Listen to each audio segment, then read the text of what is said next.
Diane, I'm listening to a podcast, Black Lodge Trivia Night. I've never heard so many game aspirations in my life. All right, welcome back to Black Lodge Trivia Night. This is Art. Patrick and Matt, as you can see, are not here. They are currently embedded on the campaign trail in Iowa and couldn't make it tonight, so it's just going to be me.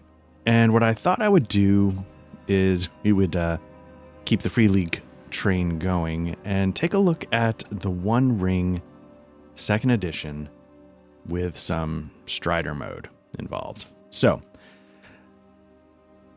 as you know, recently, it should be up by the time this goes up. I did at least, I'm not sure how many will be up, I'll just say this. Some of them should be up where I played a little bit of Lord of the Rings Online. Clearly, I am a huge fan of that game, and I'm a huge fan of the setting of Middle-earth, but I've read the books, I've seen the movies. I was never a fanatic for the books. I thought they were fun, but I've never loved them. I've never gone deep on the Silmarillion. I've never gone into knowing every little detail about the world. So I'm a little intimidated by the idea of playing the One Ring. I think we were talking about this, Matt and I were talking about it when we were talking about the Star Trek Captain's, whatever the solo mode is for the Star Trek RPG, where I felt insecure about trying to tackle a Star Trek story without being an expert on Star Trek lore, because it wouldn't feel like it might feel like I was just doing a science fiction story that didn't need to be Star Trek. My part of my intimidation with this is that I'll sort of run into the same problem. I'll have a fantasy adventure that might not necessarily have to be in Middle-earth. And maybe that's true of everything, right? But I'm a little intimidated by the setting of this the way I'm intimidated by the setting of Star Trek. And I just happen to be more familiar with this, even though I don't feel like I know it. So that's the first thing. The second thing is I'm a little intimidated by the game itself. Dragonbane, when I did a solo run of that, just popped right in, really easy to digest, didn't feel too complicated at all. I don't know if this is actually a complicated game. It feels like it's more procedural on some levels. I definitely am not as familiar with the rules, so I'm going to take this in chunks. I'm going to start with character creation, pause, make sure I sort of have an idea of what's coming next. And, it's all going to be stitched together, but in the recording, I'm going to come and go, to make sure that I sort of have a better grasp of what I'm about to do. So hopefully that's okay as well. Overall, though, what I'll say is this. I'm going to pull something out in a second, a little visual reference. I said this during the Lord of the Rings playthroughs. I've mentioned this before elsewhere, I think, but I know I definitely got into it in the Lord of the Rings. Into the Dragon's Dogma playthrough. I'm going to pull it out again. So much of my RPG nostalgia is for this. I'm holding up the boxed edition for Iron Crown Enterprises Middle-earth role-playing. I want stuff that captures this because I wasn't allowed to play D&D. This was basically my early fantasy role-playing game. Dragon's Dogma gives me the vibe of the artwork on the cover. Lord of the Rings Online, again, puts me in the world in a way that I did not expect from an MMORPG. The One Ring, I had different expectations for when it came out, so this was on me. What I wanted was Middle-earth role-playing. That's not what the One Ring is. The One Ring is very much a game that seems to be about giving you a tale like the tales told in the books, for better or worse. It's not about necessarily putting you into the world. It's not necessarily about letting you play a street urchin in Tharbad. It's about you occupying the role that the characters of the books basically occupy, and having those kinds of tales. Heroic, it assumes certain things about your character, like I just said, there's a heroic nature to you. You are battling for the side of good, etc., etc. because of what I was hoping for and what this game is, initially I kind of bounced off the idea. I owned the first edition, never got a chance to play it. I listened to some actual plays, and I was just like, huh, okay. And I was like, okay, but that's not fair to listen to actual plays and sort of... So I actually played in a game of it, but the game, through no one's fault, the game fizzled. I think everybody was having a good time, but the game fizzled. So I still don't feel like I've given the One Ring a shot, even though I've listened to actual plays. One of the actual plays I listened to was also kind of like, eh. And so I felt like, no, I need to play it myself and give it a shot. Then the one time I tried to play it, it fizzled. So I feel like, I don't know if this is going to be my definitive anything, but I need to give this game a shot. You know, it's been something that I've been curious about for too long to have just had it sit there and go like, oh yeah, I have no idea. So we're going to start by making a character. That's going to be the first part of this. And then I'll, figure out the next couple of steps and go from there. So what I'm going to do is I'm going to bring this up. And we're going to go to the characters, adventurers here. I mean, you can see, like, really quickly. There's one thing Free League knows how to do. It knows how to put together an RPG book, because the art is stunning. It's not like a lot of the art, does it have like sort of like this vibe of Blade Runner where it's the details a little lost to sort of be a little bit more evocative? I don't know. But just an absolutely beautiful production, I gotta say. So we're going to start by making an adventure. I already have some ideas of the kind of character I want to play, but I didn't do any of the process. So I'm going to have the PDF up here. I also have my book right here. You'll probably see me looking down more than looking at this, just because this is a little easier for me to read. But basically, when you make a character, there's a number of steps. The first step we're going to choose is we're going to choose our, I guess it's our heroic culture. So I've got a couple of icons over here you can see on the right. One is my character. Art is the name now. The other one I just put for test. Test is our community page. And that's going to track things. We're going to use it to track certain things as if we were like in a fellowship, even though we're not in a fellowship. Because that information I don't think is on the PC page. The other thing I want to mention, this is a very good Foundry module. All the Foundry modules I've encountered have been very good. This one is very good, but it's also unofficial. It's one of the few Free League games that does not have an official module for the game. And I think the reason why, I don't know if this is 100% correct, but I believe this is correct.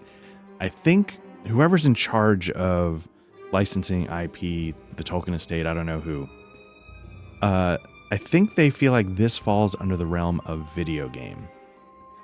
Obviously it's not. We all know that it's not. But I think that's how they see it. And so I think that's why it can't get official support. And I don't know if any VTT could because of the licensing. So like, I assume Free League has the licensing for an RPG tabletop, blah, blah, blah, but nothing as far as video games go. And so they, I believe, can't make a VTT module, which is too bad because, as you've seen from Dragonbane, we played the Vaesen one on Alchemy. They're all really well done.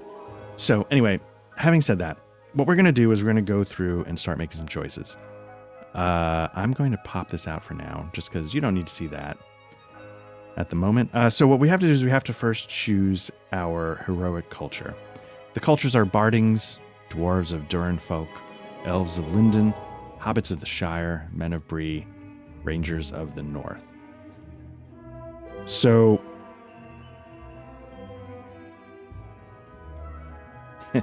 if you know me, you know that the chances of me playing a dwarf or a hobbit or even an elf are pretty low when the option is there to play an interesting human character. Let me take a look at the Barding. That's page 32. So the Bardings, let's see, are Northmen of noble origins hailing from the Welder land far off to the east. They rebuilt their city of Dale from the ashes after slaying the dragon Smaug. And they earned a new okay, so this is going to be Lake Town kind of folk. Then you can see, you get certain kinds of attributes. You can randomize it if you want, or you can choose. Here's something that's interesting. So let me pop my character sheet back in.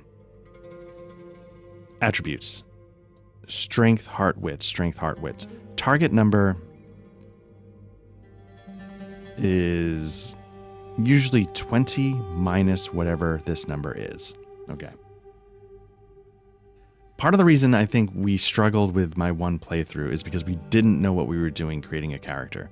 Again, it's part of why I'm intimidated by this. So that when we started trying to do stuff, we basically failed every time.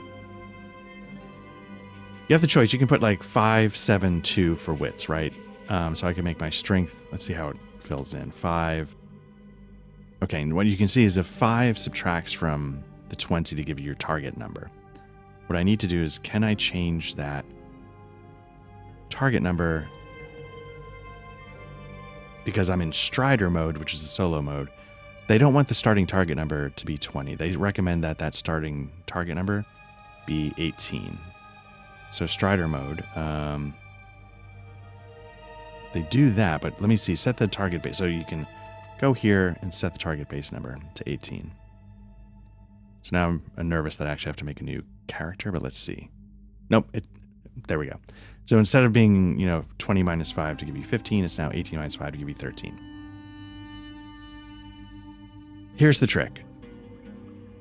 I'm not good at the maths, but if you have a target number of 20 and you have a skill of 3, that makes your target number of 17, right? I was trying to do some back of the envelope calculations. So I think with a lot of like free league games, like the D6 pools and stuff, I don't know if I have a good grasp of the probability of something happening.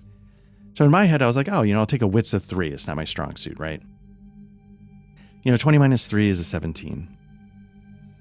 Say you have, your skills. You've got awe, athletics, you've got enhearten. The ones we were having trouble with were the ones that involved traveling. So let me bring the character sheet up again. So say you have like a travel of one of the things I think you have to hit control. There's some way to, okay, you have to hit alt to fill. How do you get rid of? So this is one thing is I struggled with, do you just cycle through? No, that's bad. I had trouble figuring out how to operate the character sheet. We all struggled with that in my game as well. So let's see if it tells you how to do it. So you can disable the alt click to protect some modification actions. So like,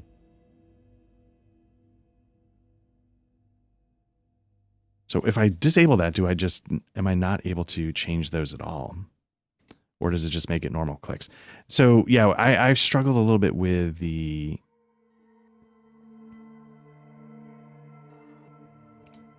VTT. And that might be, okay, so that just makes it normal clicking, which is fine. But how do I change that back down? Anyway, I'm not going to worry about that too much now. But the point I was trying to make is for each one of these diamonds you fill in, shift alt click to remove a level. So let's see if I just shift click. Okay, there we go. So, okay, that's good. I didn't realize there was going to be a pop-up. So that's more on me. So say you have 2 skills in travel, right? So what this is going to do is it's going to let you roll 1 feat die, which you always throw, and then 2 skill dice, right? Or success, I don't know what they call them. So we're going to roll 3 dice in total, and I'll show you what that roll is going to look like. Hopefully I've got this all set up. Okay, so we've rolled very poorly.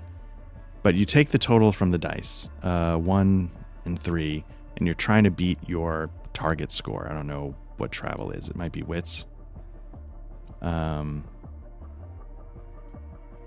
point is that when I was playing the game, like I said, I didn't think how the probabilities might work. So I would say like, oh, wits of 3 would give you a probability of a target number starting at 17. So then if you roll 2 dice, say you have a 2 and a skill, you get like, what's that? Rolling 7 or higher. You need, basically, say you roll a 7 or higher, which is pretty average. I think I was trying to figure out, that's like a 58% chance of rolling 7 or higher. Okay, great. So if you roll a 7 or higher, that means, oh, maybe I did this wrong. A 7's the most common number. A 7 or higher is like 60% of the time. So you would need to... Anyway, the point is that we had a lot of trouble. Again, like I said, I'm not good at the math. We had a lot of trouble succeeding. And so I didn't appreciate what a wits of 3 meant. It felt like a big impact. The way in Dragonbane, having a Bane on a stat, I was like, whoa, I didn't appreciate how much that would impact my rolls. So doing it over, I'm almost tempted to be a little more of a jack of all trades, like a 554. Just to have a good target number so that if I have like a 1, so that way I don't feel as obligated to pump points into skills. Like I can spread them around a little more, especially since I'm in Strider mode, I'm solo. Anyway, I'm getting ahead of myself. The point is I need to pick a heroic culture, and the ones I was leaning towards were probably Men of Bree, Rangers of the North. So let's take a look at that.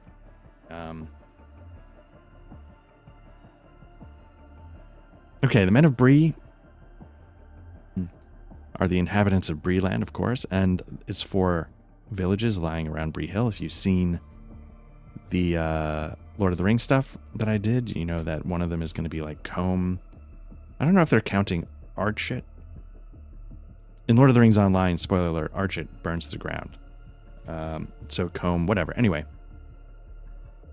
So that's that. Let's see. The Rangers of the North are secret people, severely diminished in number with the passing of 1,000 years. I gotta tell you, like, I like the vibe of that. I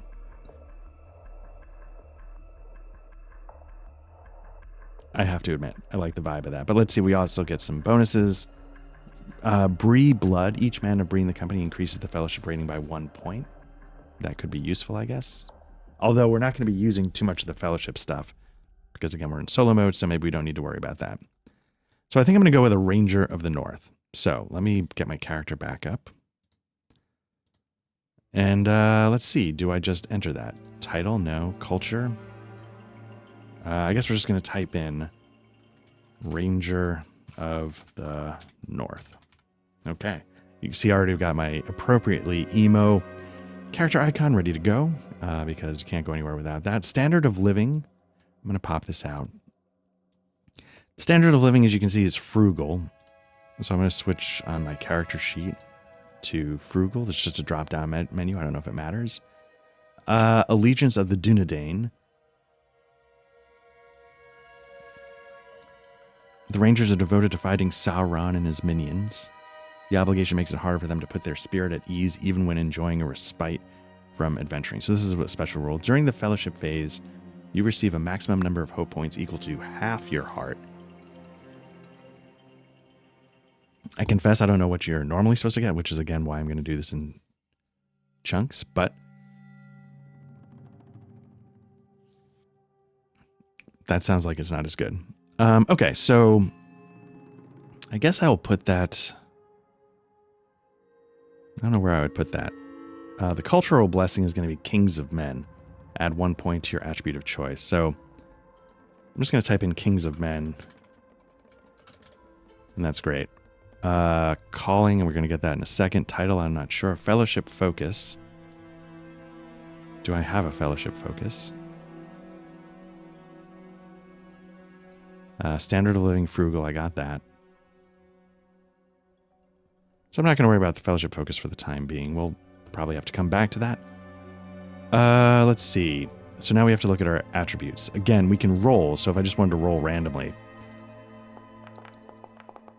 you know, I would have 662. But like I was saying, like I really don't want that. I think they all end up being 14, right? You know, so it's not like you're going to be wildly off. I think I want 554. Just because, again, I want to have those, like, just a decent shot at everything just because I'm going to be on my own. So let's do 5-5-4. So we're going to change 5-5-4. There we go. So now we've got our starting numbers. Now we have to figure out our derived stats. Calculate the following score based on your chosen attribute ratings. Now I'm wondering if it's going to do it automatically. Looks like it did not. So endurance is strength plus 20. My strength is a 5, so I'm going to make my endurance 25. That's the max, so I'm going to make that 25 as well. Hope is heart plus 6. So that's going to be 11. Now, hope points are things you can spend to give you bonus dice. And I should explain, like, I'll do a quick roll here. Let me do another roll. Okay, so there's a couple things you need to do. Like I said, whenever you roll, you have your target number that you're trying to beat, equal to or higher than, right? You can modify it. I think this is going to add dice, not add a +2. I'm not sure, though. Or maybe, no, that would modify the target number. And what you can do is, you can spend a hope die to get bonus. Now, because we're in solo mode, I'm considered inspired. So that means every time I spend a hope point, I get 2. So let me see if there's a way to actually set that permanently or not. So I'm always going to be inspired. Or maybe it's part of the roll. I don't see it. So it's one thing I'm going to have to recall in the moment because I'll probably forget. Let me just make sure. Skirmish stance to your game. I'm going to add that because it's solo mode. A Strider mode thing, which I'll get into later. Allow the use of skills for adverse. Nope, don't need that. Let's see what else. Okay, well, we'll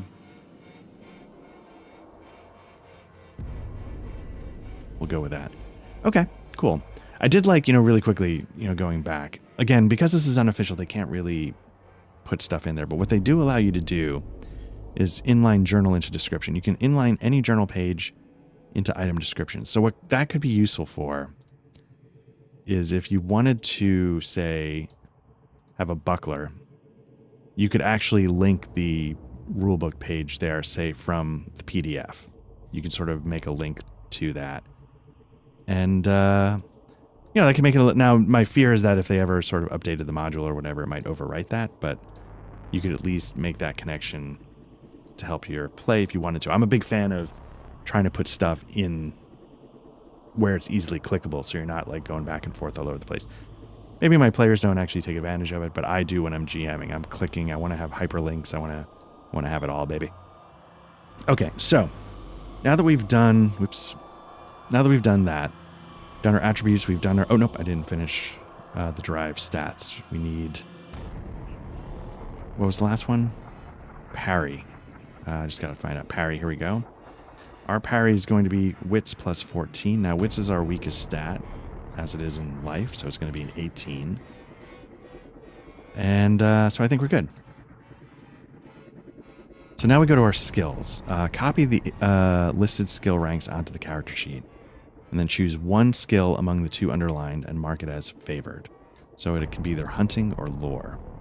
So I'm going to bring up my character sheet, and now we're going to just transfer shift click this. So we get 1 awe, we get 2 athletics, 2 awareness, 2 hunting. Now this could be one of our favored. I don't know if we choose it as such. There might be a way to do that. We'll figure that out. Song is 0, craft 0, enhearten 0, travel 2. Oops, nope. Travel is 2. What's next? Insight 0, healing 2. That's good. Courtesy, battle 2. Persuade 0, stealth 2. Scan 1, explore 2. Riddle 0, lore 2. Okay, so those are our starting skills, and now we have to choose which one is going to be favored. I'm actually kind of curious what a favored skill means exactly. So let me really quickly just Let's see, favored roles, favored skills on page 60 of the PDF.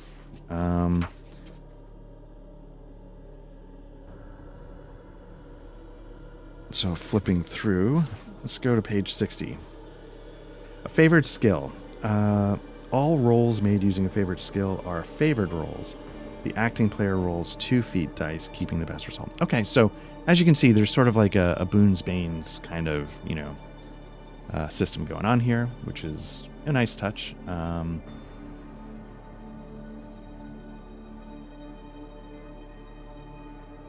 So we'll see how that goes. Okay, so now how do I... So the question is now, is there a way to choose this as a favored? Favored, ill-favored. So when you say, you know, Boon's Bane, it's the D12 that you're rolling 2 of and keeping the best. Oh, I should also explain the way the D12 works in this game is that the only numerical values that matter are 1 through 10. If you roll an 11, that's considered the Eye of Sauron. I don't know if there's a way to get it to pop up perfectly, but oh, there it is right there. You can see 1. An Eye of Sauron is like a critical failure. And what the Eye of Sauron means is that basically you get a 0 for your feat die. The other option, not that I'm going to be able to get it to work, is if you roll a 12. Now a 12 is the Rune of Gandalf. Now the Rune of Gandalf means that no matter what the number adds up to, even if you like failed, you know, if you rolled 2 1s on your dice and you had a target number of 300, you'd still succeed. A Gandalf rune means you automatically succeed no matter what. And then the only thing that you're rolling for on the D6s is your level of success. Now, there you can see the Rune of Gandalf right there. You can see over here it says automatic success. The Rune of... now, with degrees of success, the chances of me getting it to pop up are probably low, but what you do is anytime you roll a 6, you can see here a couple of 6s. You get that little symbol next to it. So what that means is you not only succeeded, but you succeeded and you get to then use those symbols to get perks. Like, did you do it silently? Did you do it faster? You know, so they're sort of like, I think a lot of Free League games have that idea where, like, you know, in say like Forbidden Lands, if you get multiple successes in an attack, you can then use one to disarm the opponent or bypass armor, you know, whatever, that kind of stuff. So anyway, that's what those are. Okay, so we've got all that going. I'm looking at the Elves of Linden. I don't want that. I want the Rangers of the North. Okay, so now we've got the Rangers of the North. We've got our skills in. So now we get to do combat proficiencies. We can do spears or swords, and then choose one of the combat proficiency at 1. So we've got axes, swords, spears, bows, brawling. Where I'm going with this character is very similar to the character I was doing in the Lord of the Rings Online playthrough, which was a warden. Now, wardens in Lord of the Rings Online are spear and shields, but you end up then sort of going all over the place with it. So what I think I might do is I might choose swords at 2, and then I'll take... Okay, so you automatically get brawling at 1. Okay, that's nice. And then I'm going to take bow at 1. So there we go. So now I get to choose 2 distinctive features among these listed. Now, if you see down here, it's bold, honorable, secretive, stern, subtle, swift, tall, true-hearted. Now, what you're going to do with these is if you can do something in a manner that fits your distinctive feature, I think you get a bonus die to the bonus D6 to the roll. So it sort of makes you want to role play your character thematically. So you get to choose 2. I want to take... So I'm trying to figure out, like, secretive, subtle, swift. Gameplay-wise, I'm trying to figure out how subtle and secretive, how distinct they would be. I'm going to take... let's see, where do I put this? I think this is my distinctive feature. Is it an item that I can drag to Characteristics. Distinctive features. Okay. Here's all the skills, I guess. This is interesting. Oh, so this is interesting. Okay, so what I like about this, does this mean there is a way to customize the sheet? I don't know if that's the case. Like, could I change this in some fashion, or is it impossible? And this is all locked. Not that it matters. This is a very specific system, so I don't know how you would necessarily modify it too much the way you could a more generic system like Mithras, but for, let's see, we're going to take secretive and swift. So, boom, now you see secretive is there, and then we're going to take swift, boom. Tells you where to look it up in the core rulebook because they're not allowed to, again, because it's not official. They can't actually give you the information. It's always one of those things, you know, like I like to homebrew a lot.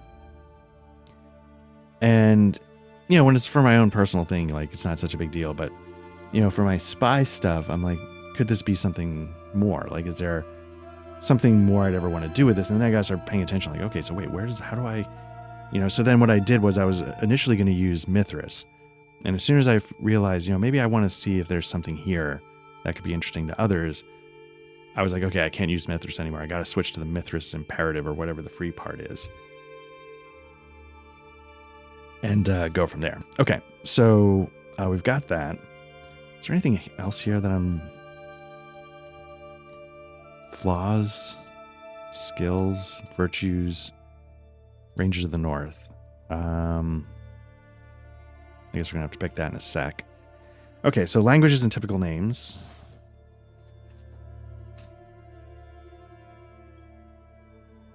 Allegiance to the Dunedanes. Is that something...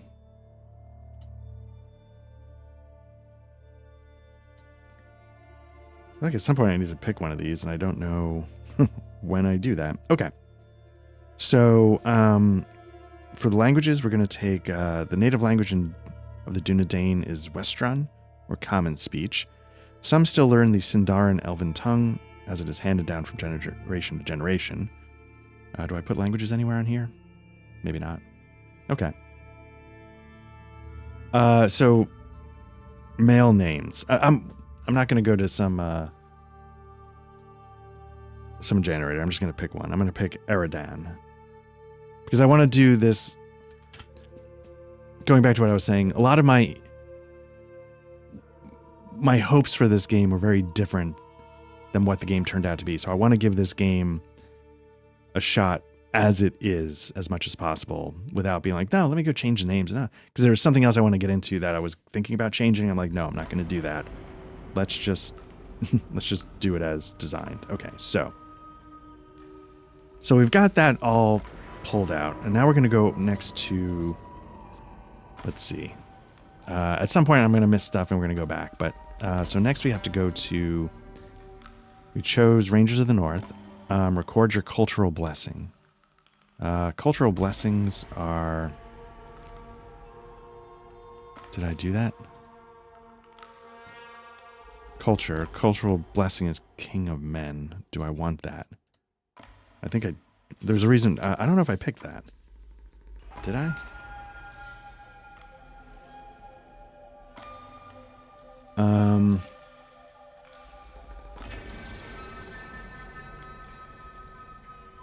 Oh, okay. Okay. Yes, I did. I did pick that. Some say that the lordship of the folk of Arnor is a thing of the past. Yet Rangers of the North have. So it's interesting. Like, why do you have multiple?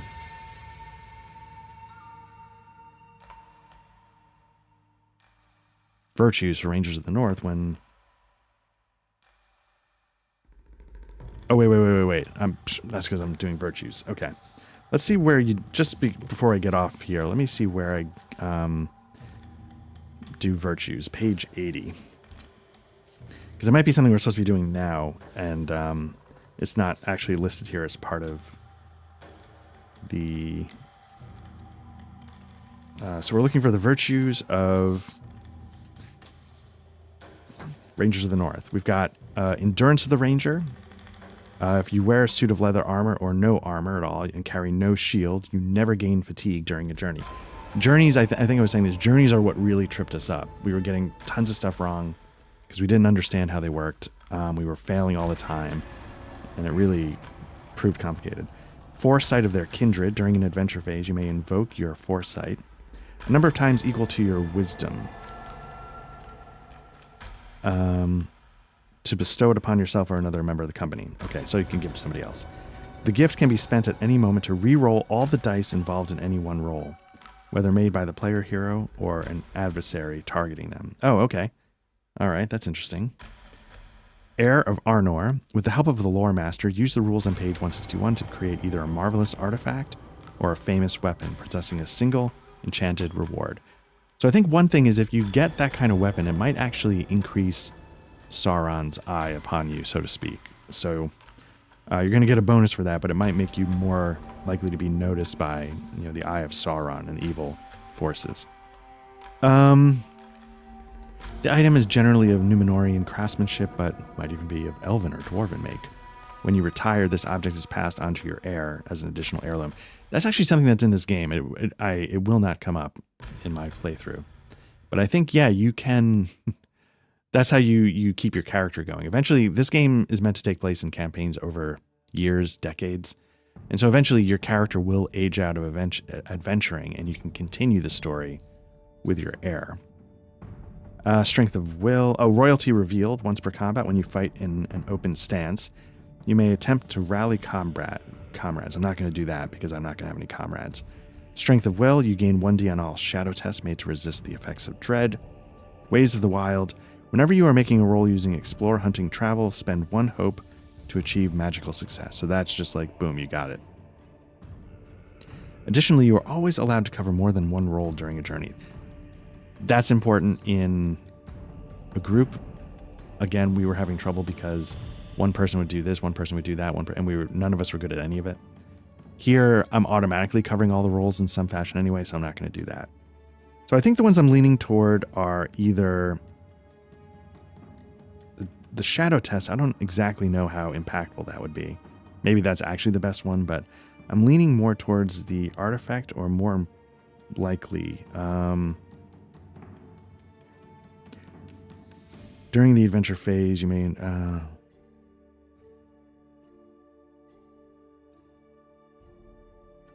So it sounds like an adventuring phase is sort of is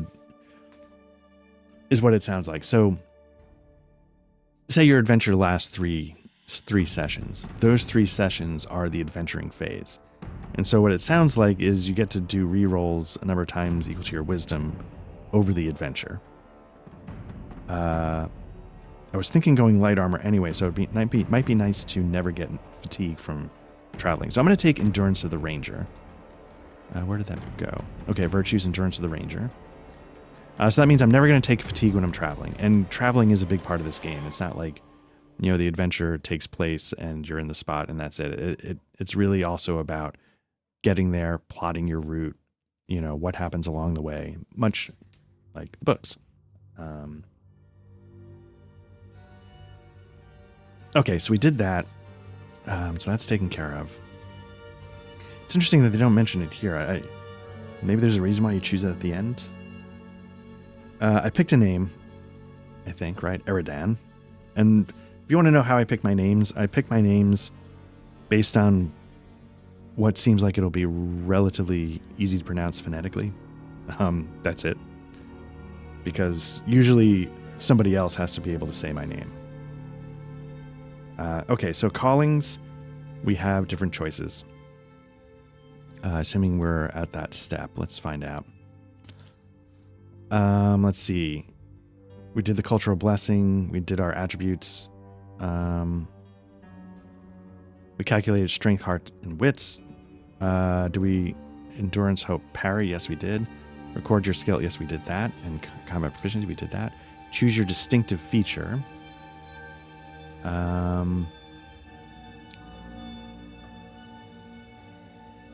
Yep, secretive and swift. Cool. And then finally, name and age. Okay, so definitely, I got my name. I'm definitely not going to be 18. I'll make myself like 30. I feel like some of these guys, like, this would put me on the young end of the spectrum, right? Because Kant, Rangers of the North. I don't know. Wasn't Aragorn like 110 years old or something? You know, he looked like he was 40, but so don't they have like lifespans that might be like a couple hundred years? So I feel like putting myself at age 30 means I'm just getting started with all of this. Okay, so now that we've done this, answer to call the call to adventure. Choose a calling from among the following: Captain, Champion, Messenger, Scholar, Treasure Hunter, Warden. Now I'll tell you what those are like. You know, Captain. You know, let's go ahead a little bit.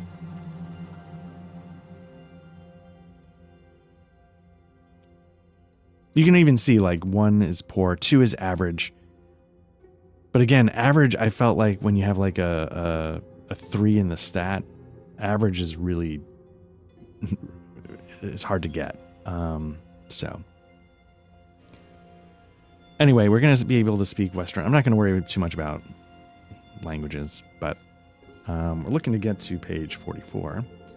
So you can see here we've got captains, champions, messenger, scholar, treasure. I will say this, I actually really like the idea of some of these. It's not just like, you know, wizard, thief, bard.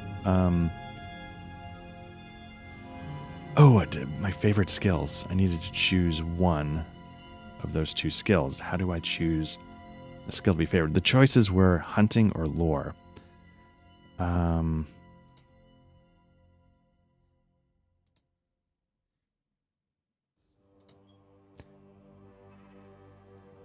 Is there a way to mark this as favored?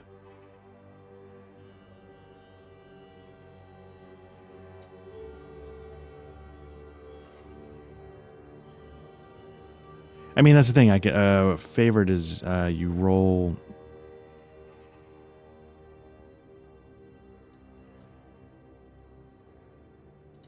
Is there a way to? Okay, there we go. So now this is marked as favored. So now at some point, is there a way to make that permanent? Might not be a way to do that. But what you can do is, there's going to be times where, like, if there's a set of circumstances that would make you ill-favored, it would cancel out the favored. And I think the way it works is even if you have like 6 things that make you favored and 2 that make you ill-favored, they still cancel out. If there's anything on both sides of the scale, you just get rid of it. But the question is, can I make that permanent? Lore. Okay, I might just have to do that all the time. Okay. But the problem is I need to remember. That's what I'm more worried about, is do I remember that this is favored? Anyway. I think I would choose lore over hunting, but we'll figure that out. So captains, you can see your favorite skills become battle and heart and persuade. So you're sort of a force on the battlefield to, you know, rally the troops. Persuade, you know, can help you. I guess it's the same thing, but I guess you could also use that in like the social aspects of this game. This game has social sort of combat, and it's meant to be done in a specific way because, you know, it's imagine like, you know, at least in the movies, you know, Aragorn goes before, you know, the king of, in the second movie, and Wormtongue's there. And Aragorn's trying to convince everybody, like, we need to go to war. Maybe Wormtongue was gone at this point, but, like, that's what part of this game is, the One Ring, and they have rules for those types of scenes. Anyway. Champions, you deem that there's but one way to oppose the return of the shadow, and that is to conquer by strength of arms. Captain, when the world's on the brink of ruin, it is the duty of all individuals of worth to rise and take the lead. Messenger, the wise hold that evil days lie ahead, and that to keep hope all who fight the enemy must be as one. Yet, many miles and centuries of isolation separate the free peoples. I kind of like the idea of that, but I know the one I'm going to go with. But Scholar, Treasure Hunter, I'm going to choose the Warden. Just like I did in the Lord of the Rings Online playthrough. The Warden, in this age of the world, when shadows grow deeper with every passing year, you've sworn to defend all who cannot defend themselves. Often your choice forces you to forsake civilized areas. I can't, sorry. Anyway, but the point is, I played a warden in the game. I'm going to play a warden here. So let's see if I choose that. Okay. So as a warden, I get to choose more skills. Awareness, healing, insight. Now, the two I would choose are healing and insight. So I don't think I actually get more points to spend in them, but I do get to mark them as, if you're wondering why I do that, it's because there's little flies sometimes. Okay. Wish I knew how to mark something as favorite in this.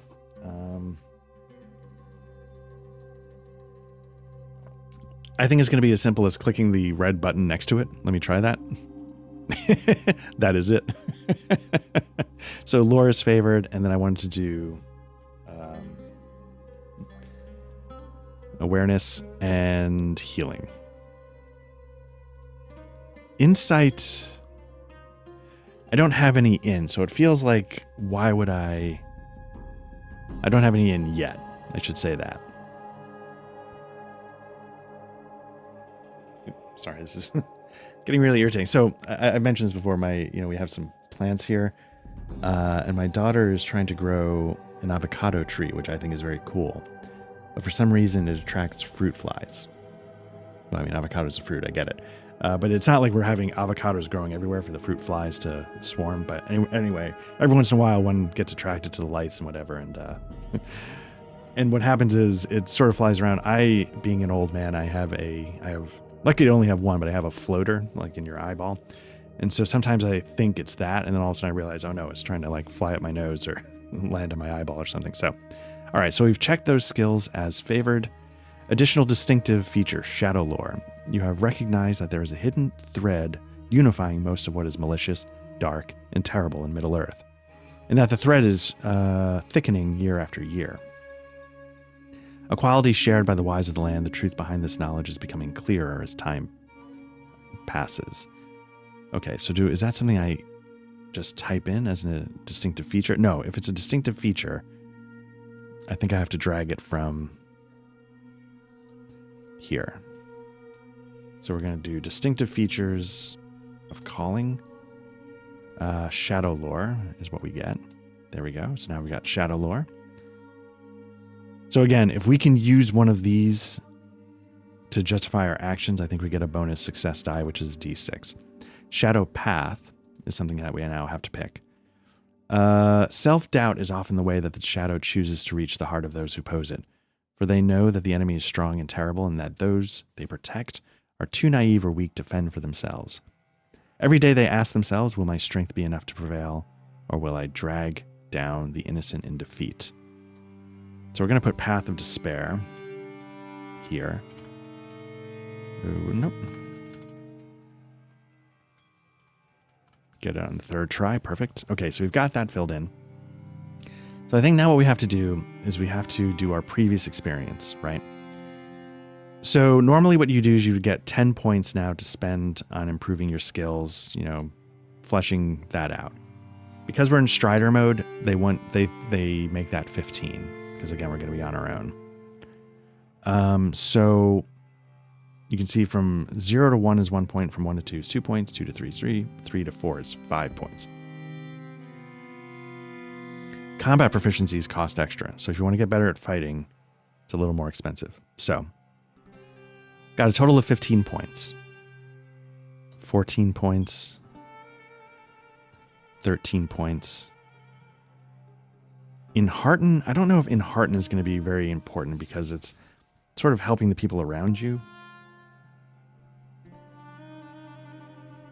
And I expect to be alone a lot of the time, but maybe in the social aspects, that would be more important. Maybe not. I have no idea. Enhearten, players can use Enhearten to instill That's interesting. There's positive feelings in others, urging them to act on the matter at hand. So maybe that would be more important in... I feel bad. I don't plan to do that. So I think I did 1 riddle, 1 insight.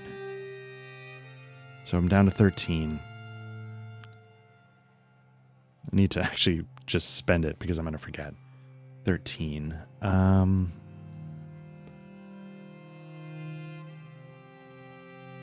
am going to take a persuade. So, nope. So that's 12. Do I take from 2 to 3? That's going to be... So do I cut my remaining points in half to be really good at the sword? Do I... 12 bows? That would be down to 8. Let me... Let's see, from 1 to 2. So I'm down to 12. 10. 8.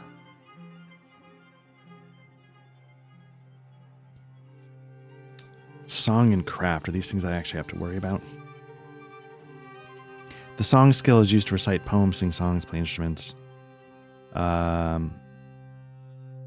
Stealth might be important. So I'm down to 8. From 2 to 3. That would take me down to 5.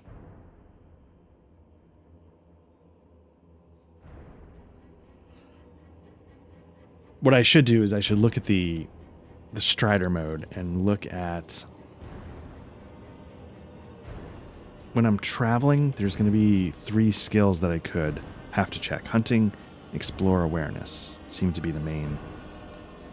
So what do I got? Hunting is 2, explore is 2, awareness is 2. Okay, and awareness is favored. So I have a decent shot, like whatever tribulations come up on my travels, I should have a shot at handling my business. So let's see, I'm down to 8. Bum bum bum. Let's bump this up down to 6. Now at some point, I almost feel like I don't want to spend extra points on the favored because... Why would you? Okay, so I'm down to 6, so I could get... What's scan exactly? Examining something closely or attentively. This allows the player hero to skim through a book to find relevant information. Okay, so it's like spot, so to speak. What's explore? When they move through an unfamiliar area of the wild, explore rolls may be required. So you don't get lost. Okay, I could see that. Riddle is always the one that struck me as an interesting... The riddle skill represents the ability to draw conclusions from seemingly unconnected scraps of information. Adventurers rely on riddle also whenever they are forced to talk about a subject they prefer to conceal. So it's sort of like your deceit. Okay.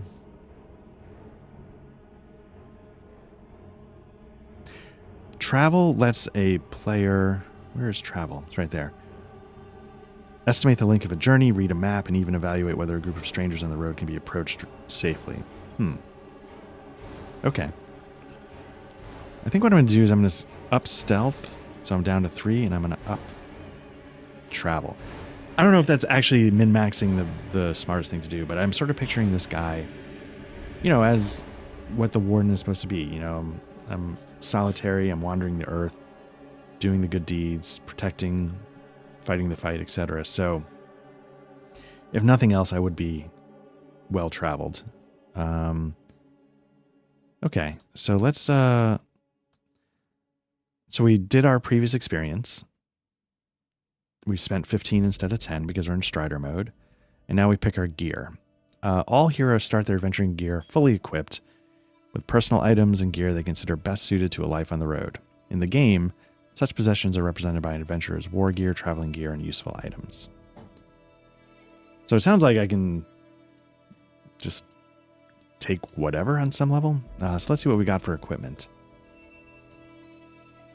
I feel like, I have a bow, so I would have a bow, right? I would have some kind of shield. Now, a warden in Lord of the Rings Online, it's not just like a buckler. They would have a shield.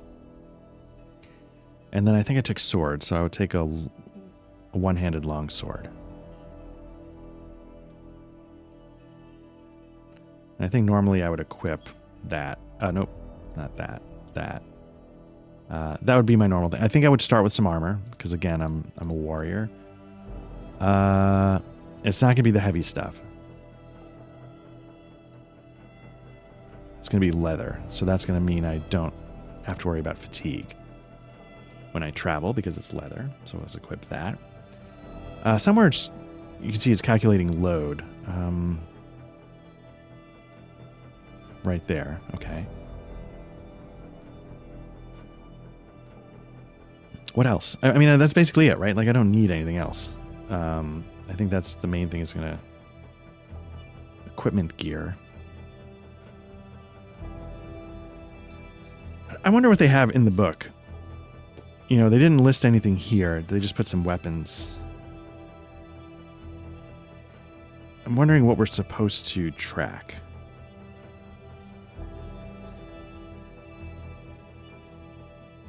Because like in like Forbidden Lands, I believe like certain equipment will help you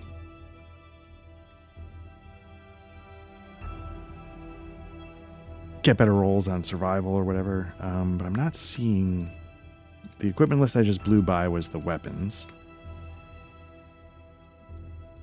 But maybe there's something else.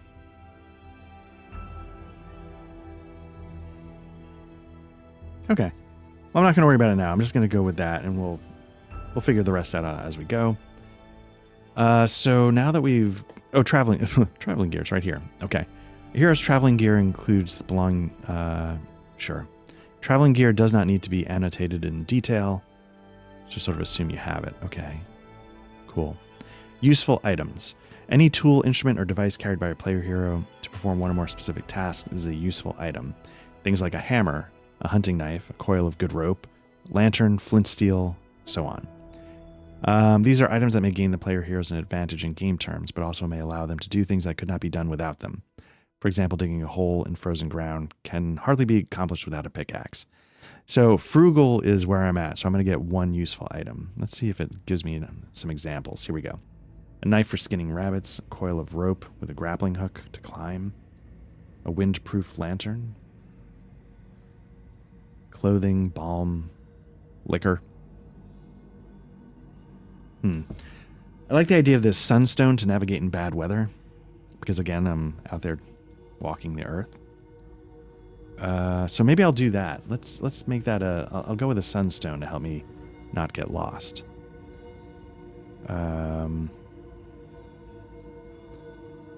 Equipment gear. Is there a way to just add it?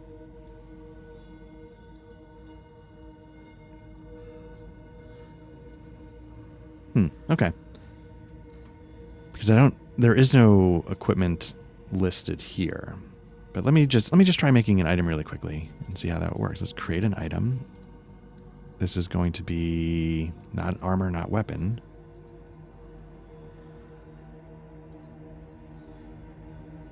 Can I just make miscellaneous and we'll call it a sunstone? And then we'll say the sunstone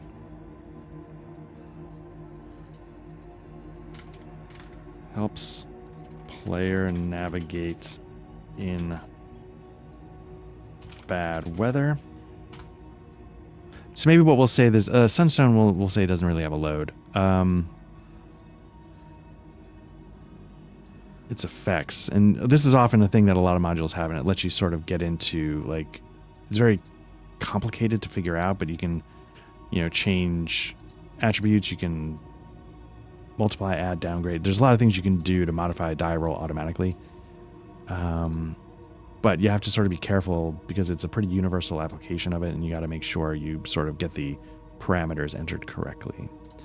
So what we're going to do is say like, I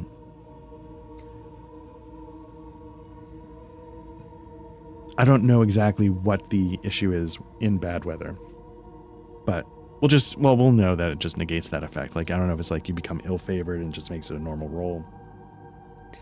So let's see if we drag this. There we go. Okay, great. Sunstone. So we've got that. I think we're mostly done with our character for the most part.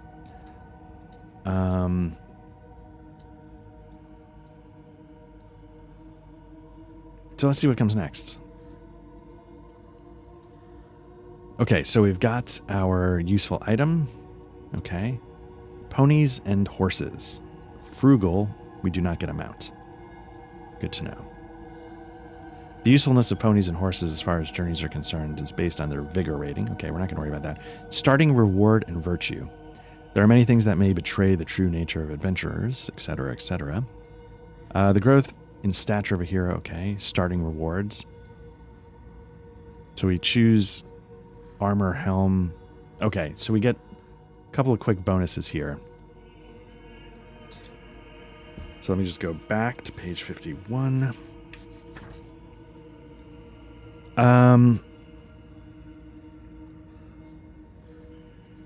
At the beginning of the game, the player heroes have yet to prove their worth and start with a rating of 1 in both characteristics for valor and wisdom. So we got 1 and 1. There we go.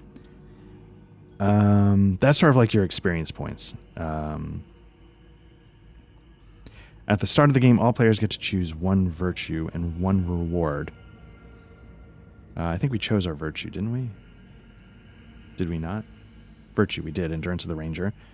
1 reward, selecting them from among those listed in Chapter 5. Okay, so starting rewards. Close-fitting armor adds +2 to the result of your protection roll. Cunning make reduces the load by 2. Fell weapons raise the injury rating on a weapon by 2. Grievous weapons raise the damage rating of a weapon by 1. A keen weapon attacks score a piercing blow on a 9 or higher. Reinforced shield raises a shield's parry bonus by 1. All right, so let's see. What do I want? I get 1 starting reward. Oh, and I also get 1 starting virtue. Do I get more than 1 virtue?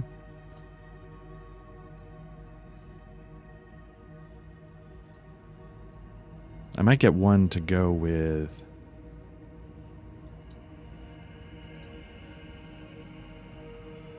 Yeah, I might get 1 of these as well. I want to see something really quickly. Because there might be stuff in Strider mode that I'm missing. Like, you know, do you get bonus this, bonus that? Like, you know, changing the target numbers to 18, getting 15 points instead of 10. Okay, virtues.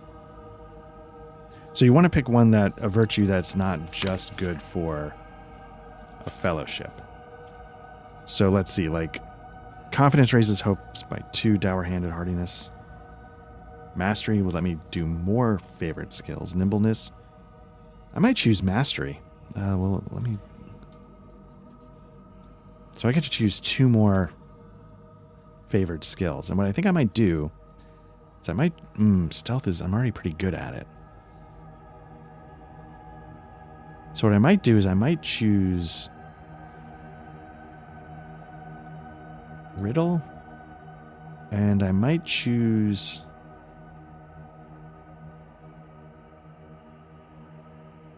Explore. I'll make that, so when this, okay, it automatically comes up as favorite. Great. Okay, so that's that. What's next? We get to choose a starting reward. So what I'm going to do is I'm going to make my armor close fitting. So let's see if there's a way to... It's equipped. I'm curious if I can make it... Let me see if there's a way to make this an effect. You would label it, you know, just so you can see close fitting. Great. The duration is... It's permanent, and the effect is going to be... What is it? It's +2 to protection. So you would... Is there protection? No.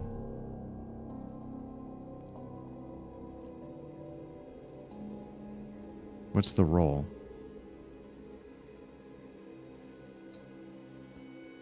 Details. Oh, protection. Yeah, so that's a...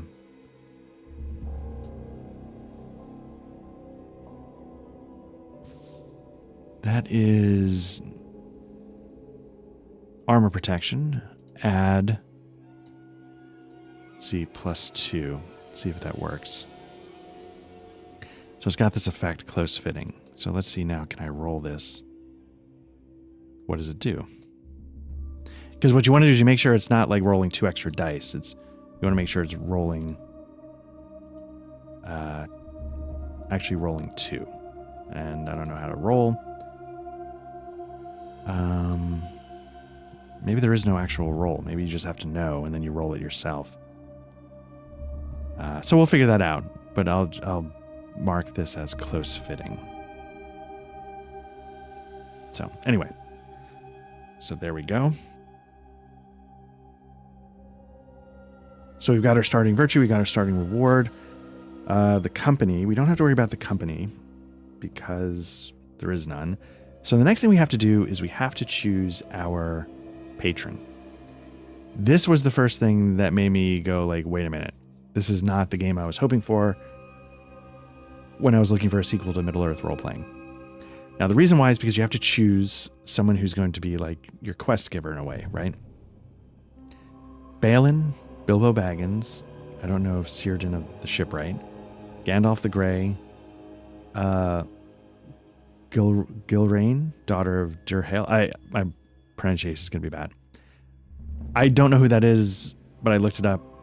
That's, I guess, Aragorn's mother, Tom Bombadil, and Lady Goldberry. So I'm going to choose Gilraine, daughter of Durhale. So I don't know if that's something I actually put down on my sheet, but I've got her set up. I don't know if I'll actually need it, but so this is Aragorn's mother, and she's going to be sort of the person I report to.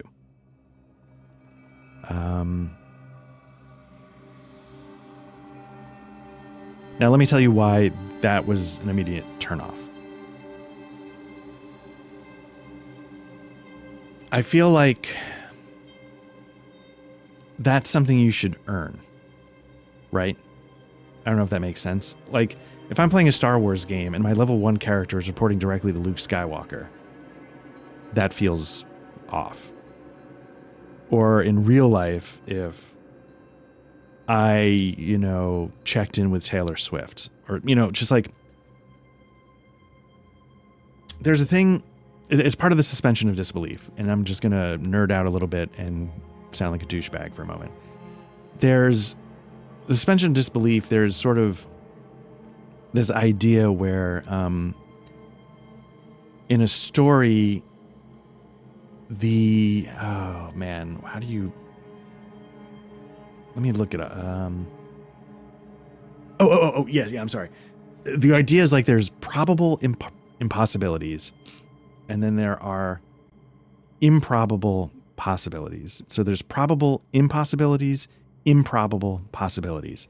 And this is a thing that goes way back in storytelling to like Aristotle, in his Poetics. This is why I'm going to sound like a douchebag. I'm not like a writer by any chance. I enjoy writing.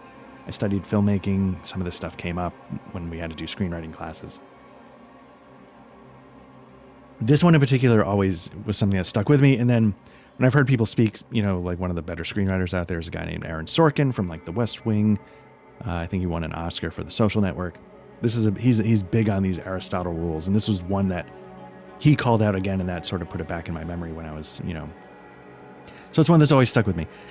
A probable impossibility in Middle-earth could be something like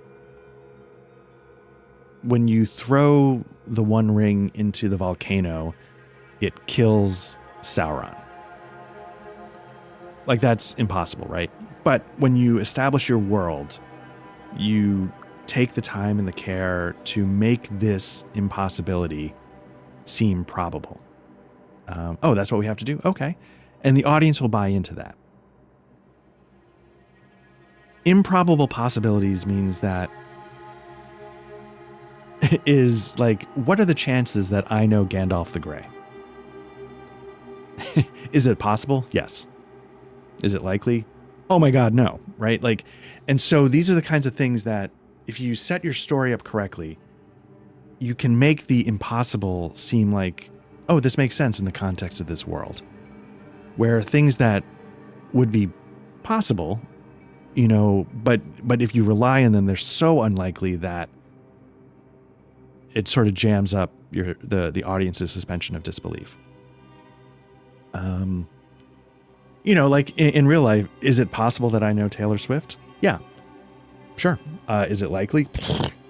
Definitely. No, it's not. Yeah, it's, you know, so if I were to tell you that, like, oh, you know, I was talking to Taylor Swift about the One Ring yesterday, you're going to sit there and say, that's bullshit. And you would be correct. It's not that it's impossible, but there's no way you're going to believe it. So this game started off with this idea that I would know somebody that's at a high level. And that person would task me with what would probably be, you know, like relatively, I mean, they're not mundane, because here I am on the front lines fighting the forces of the shadow, et cetera, et cetera. So it's not like I'm just like killing rats under the tavern, but there are bigger things at play, right? You know, Mordor's massing forces, you know, Saruman's doing his thing, you know, the Witch King, you know, like whatever's going on, there are big things that have to be dealt with. There's a ring that is the thing that, you know, Sauron wants more than anything. He's gonna, and we have the chance to end his reign once and for all. Like, there are big things going on that have to be dealt with by the big players. And so it jumped out at me like, there's no way I'd be talking to Gandalf the Grey to go find out why something's happening on the roads. You know what I mean? So that's a me problem, you know, and that's important for making you feel like you're in the book, right? That's an important detail you need to make this idea of, we're telling you tales from the novels, the epic heroic tales, and sort of shaping that style of narrative. You need this kind of connection to make it feel like it's as important as it should be, worthy of a tale in a book, right? So, but that was a hang up that I had, that I was like, that seems like I wouldn't believe that starting out I'd be directly reporting to people that are talking with, you know, the leader of Minas Tirith, you know, the top, you know, elves still remaining in Middle Earth, and Elrond and Galadriel, you know, like, and then they also talk to me. Like, it just didn't click. I've been going on too long, but what I'm going to do is I'm going to pick Gilraine, daughter of Durhale. So her thing is resolve journey events within the old realm of Arnor as if in a borderland. Choose the meet patron undertaking to receive a rumor. You know, she's, as you can see here, you know, she really likes champions and wardens. Doesn't give me any bonus fellowship points. Agendas to fight the enemy, defend the weak. You know, it all fits with what I'm going for. I'm not sure where I would put this additional advantage. I'm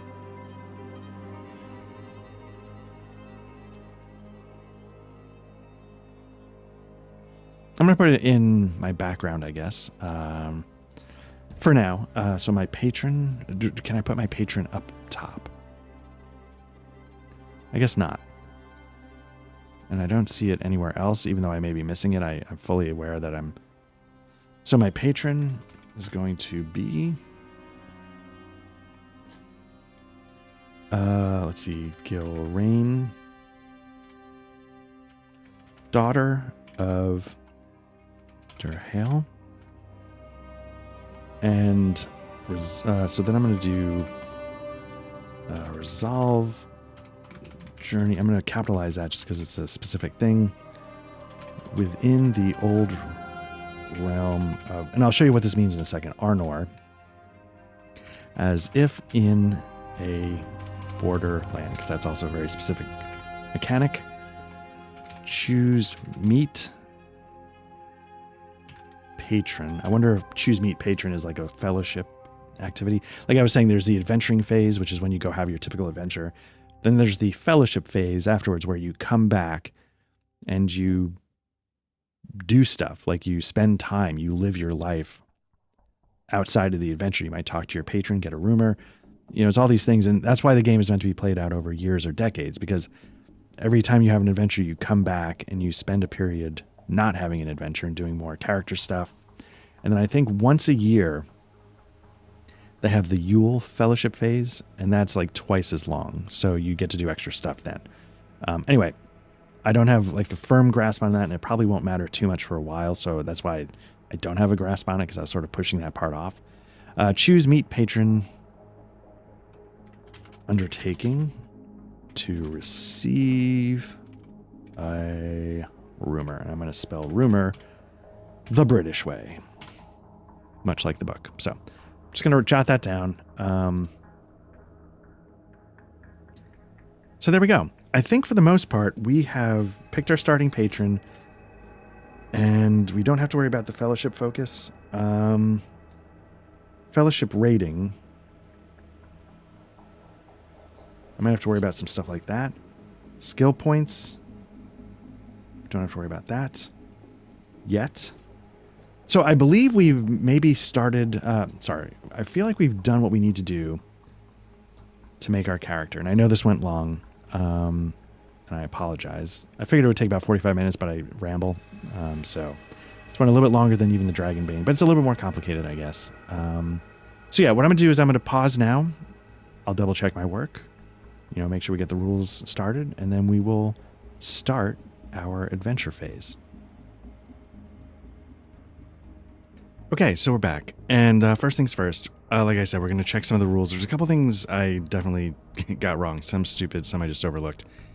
Going here to the Range of the North page, you can see one of the characteristics is a cultural blessing, the kings of men. Some say that the lordship of the folk of Arnor is a thing of the past, yet Rangers of the North have inherited the... sinews of those men... Anyway, doesn't matter who wrested the ring from the Burning Hand of Sauron. Add 1 point to the attribute of your choice. That is not something I believe I did, and I'm just going to double check that really quickly, because I have 554. So I think what I'm going to do is I'm going to up wits to 5, just to sort of make me a little bit of a jack of all trades, which I think could be, I don't know if it's going to be helpful or not. Another thing that I did, let me close this out. In my setup, my monitor's like a little too far away for that small text. Next thing, I chose, that's the Kings of Men right there. I chose for endurance. I chose endurance of the Ranger. Now, endurance of the Ranger means that while I'm in a traveling phase or whatever, I don't accumulate. I guess I don't burn endurance or whatever it is. I don't, I don't suffer it while traveling. The only requirements are that I don't carry a shield and I wear leather armor. So of course I am during equipment. I chose carrying a shield. I'm going to get rid of the shield. I'm going to keep the virtue just to keep that going. Let's see what else. That's on page 88. So I took care of that. Fellowship points. Now fellowship points, I don't see a way to track it. Oh no, here we go. So I added the fellowship points. I think you get, I'm trying to remember how that was calculated. I think for Strider mode, I think you get basically like 3 to begin with. And then I think I get a bonus for my patron. Now, the patron that I picked, which is Gilraine the Fair. I hope I got this right. In the rulebook where she's located as, where you pick your patron, it says, you don't get any fellowship point bonus for it. In the appendix where they flesh out the patron, so you sort of have some idea of their history, who they are, how you might incorporate them into your game a little bit.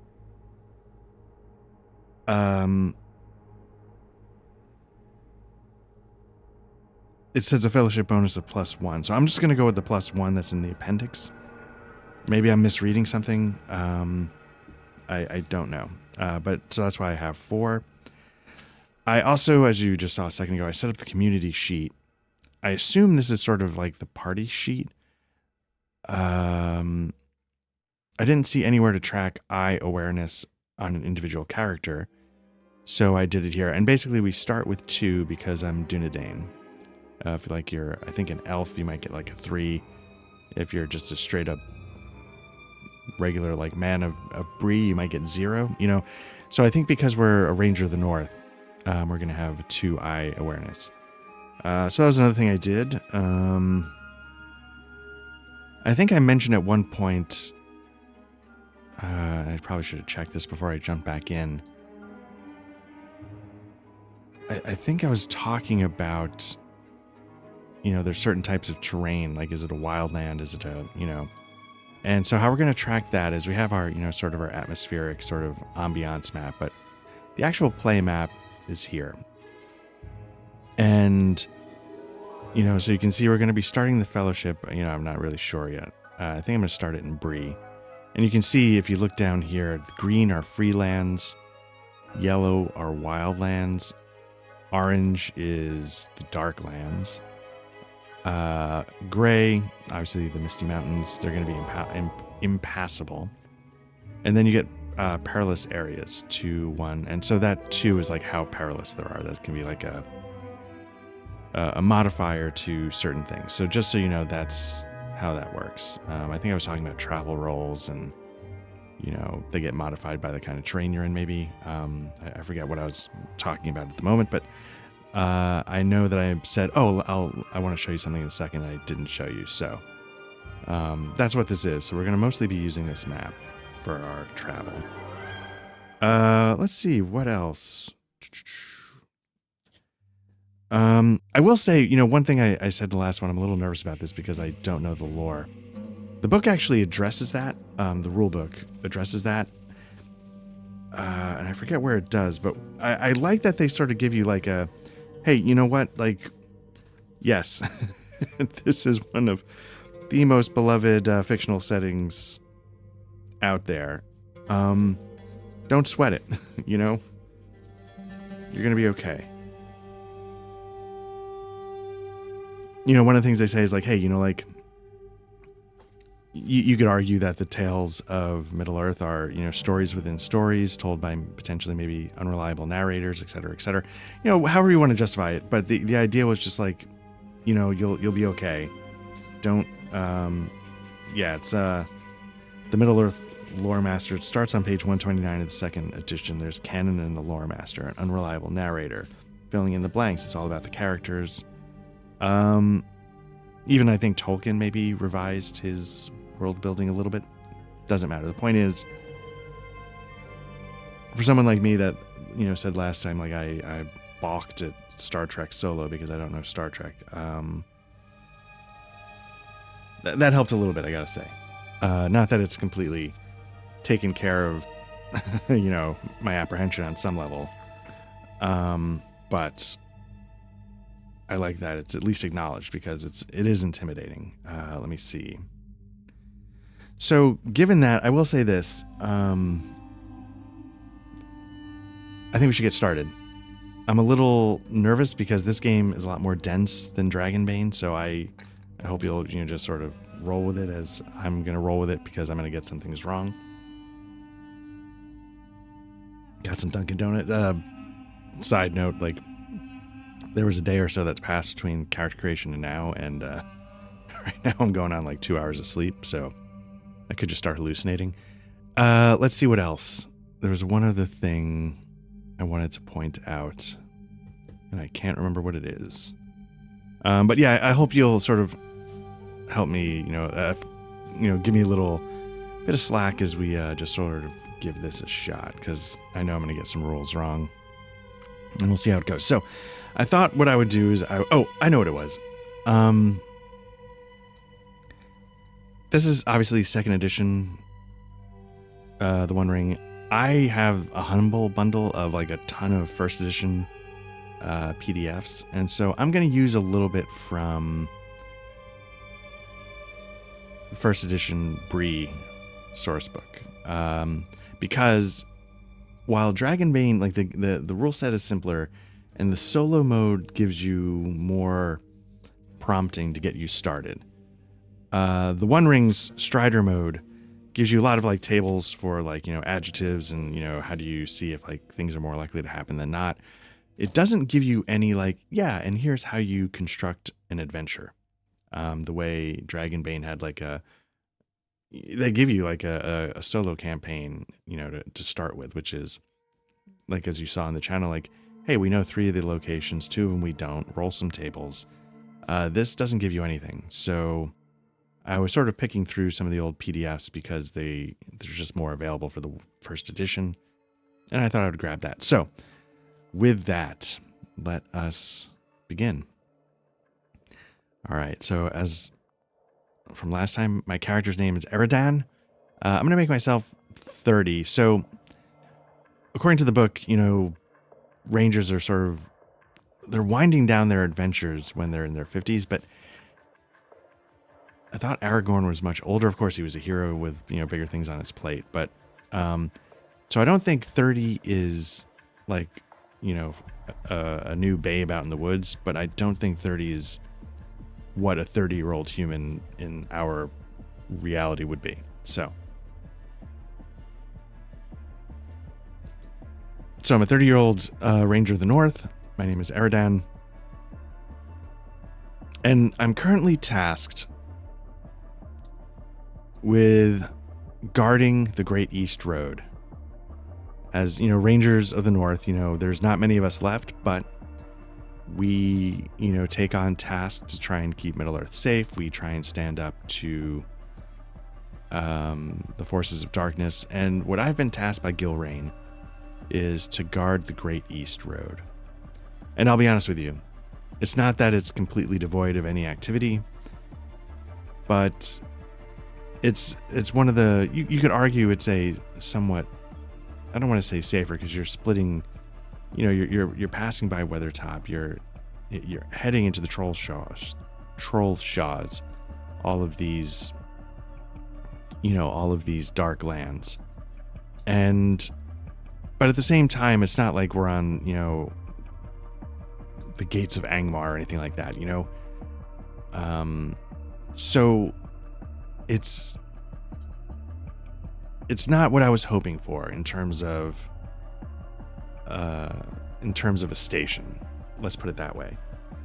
So Eridan, so I'm making my way into Bree. We'll say it's after the Yule. I've had my Yule, rest, and now I'm back to the task at hand. And there's a chill. It's cold. Maybe we'll even say it's night. There's a chill in the air. There's like a mist, like it had rained today, and the rain has stopped, but there's still a dampness in the air, so that makes the cold sort of settle inside of you even more than it would anyway. And I have come to Bree in order to take care of some sort of business, like there's, like I have to survive out there. So maybe I've trapped some animals and furs. I bring them to Bree to trade, get some money, and give myself a night's rest to bathe and at the Prancing Pony Inn. So we'll begin our adventure at the Prancing Pony Inn, and we'll activate that. But this time I'm here for more than just, one night's rest, some clean sheets, and some hot water before I go back to guarding the Great East Road. And in this case, it's because I know that I've been sent word that Gilrain is going to be passing through from, somewhere far to the, maybe she's coming down from the north and she's going to be cutting back over to Rivendell. And, so I'm here, I finished my business in town. I've, made a little bit of coin to buy some more supplies to continue to guard the Great East Road.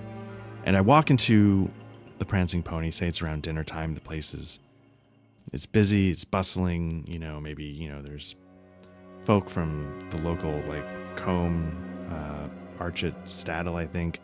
You know, some from the Shire. You know, it's just sort of like a meeting place. There's a lot of people here.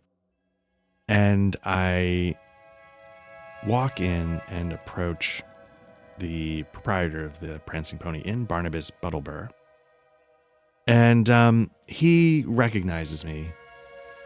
And let's do a roll just to sort of set the tone. It's not like we're antagonistic or anything, but what I'm going to do is I'm going to let me see. I'm going to roll probably something I'm not good at. Like, say, courtesy. I'm going to roll courtesy. And the reason why is just not to see what his disposition is toward me. Like I said, like, he probably recognizes me as somebody who's been guarding the Great East Road for a little bit. But because it's busy and I want to see how much time he's able to afford me. Now, I think last time I talked about, you have like these distinctive features. And if you can utilize these distinctive features into your role play, you are considered inspired, which means that when you spend a hope point to help a skill roll, you get 2D instead of 1D. I'm going to be that anyway. Because it's Strider mode, I'm inspired all the time anyway, so I don't know if it's going to be that important that I get these distinctive features into play, aside from the fact that,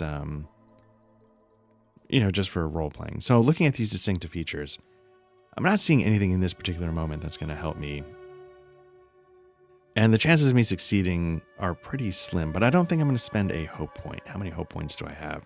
I have 11, so I don't know if this interaction is worth, you know, trying to get in this case, I would get an extra 2d6, because at the moment I'm not going to get any. So basically the only way I can succeed is if I get a Rune of Gandalf. So let's see how it goes. I'm not going to do any modifications. 4. So that's going to be a failure. Let me just double check. Can't tell. I'm just going to do a quick roll. Okay, I feel like I'm not getting audio. And I don't know why. Not that it matters for dice rolls and stuff like that. But I do feel like I should be getting some audio. Anyway, let me see.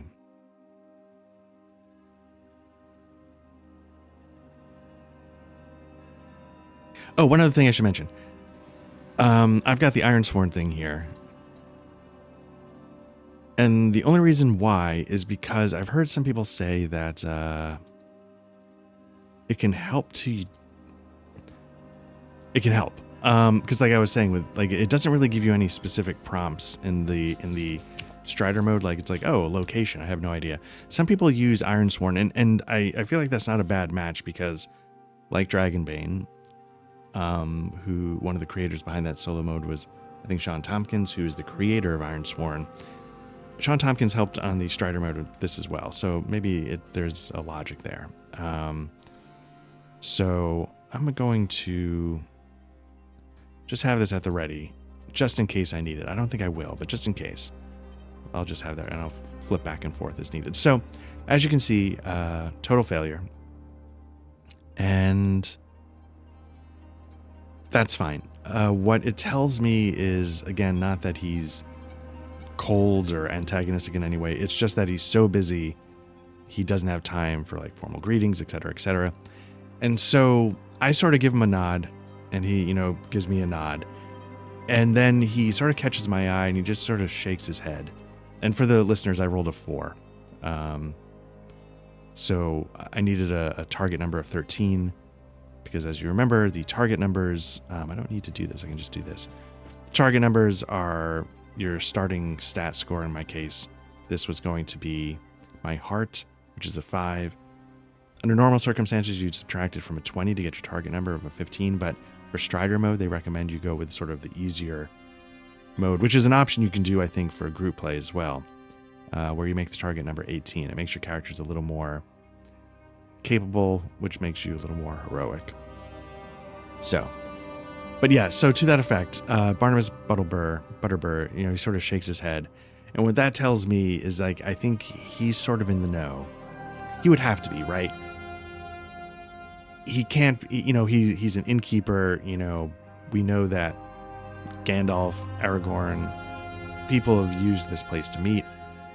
And maybe he's not, in the know, but he has to have some idea of some of the things going on. And maybe Gilrain is somebody who's passed through here before, because my understanding is Gilrain is Aragorn's mother. I tried to do a little research, so I had an understanding of who she is. And Aragorn's father dies. She sort of takes refuge in Rivendell. I think this is what I was reading. She raises Aragorn in Rivendell for a while. He really takes on elven ways. He falls in love with Arwen. Gilrain is like, that's not cool. One, Elrond's never going to go for it. Letting his only, daughter, or maybe it's not his only daughter, but let his daughter marrying like a mortal man. That's not going to fly.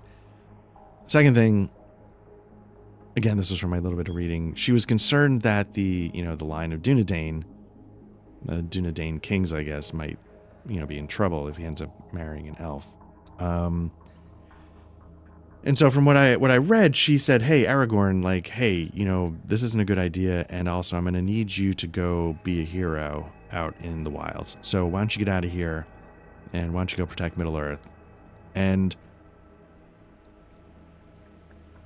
in my head, the way I'm going to play this is because I have never met Gilrain, obviously.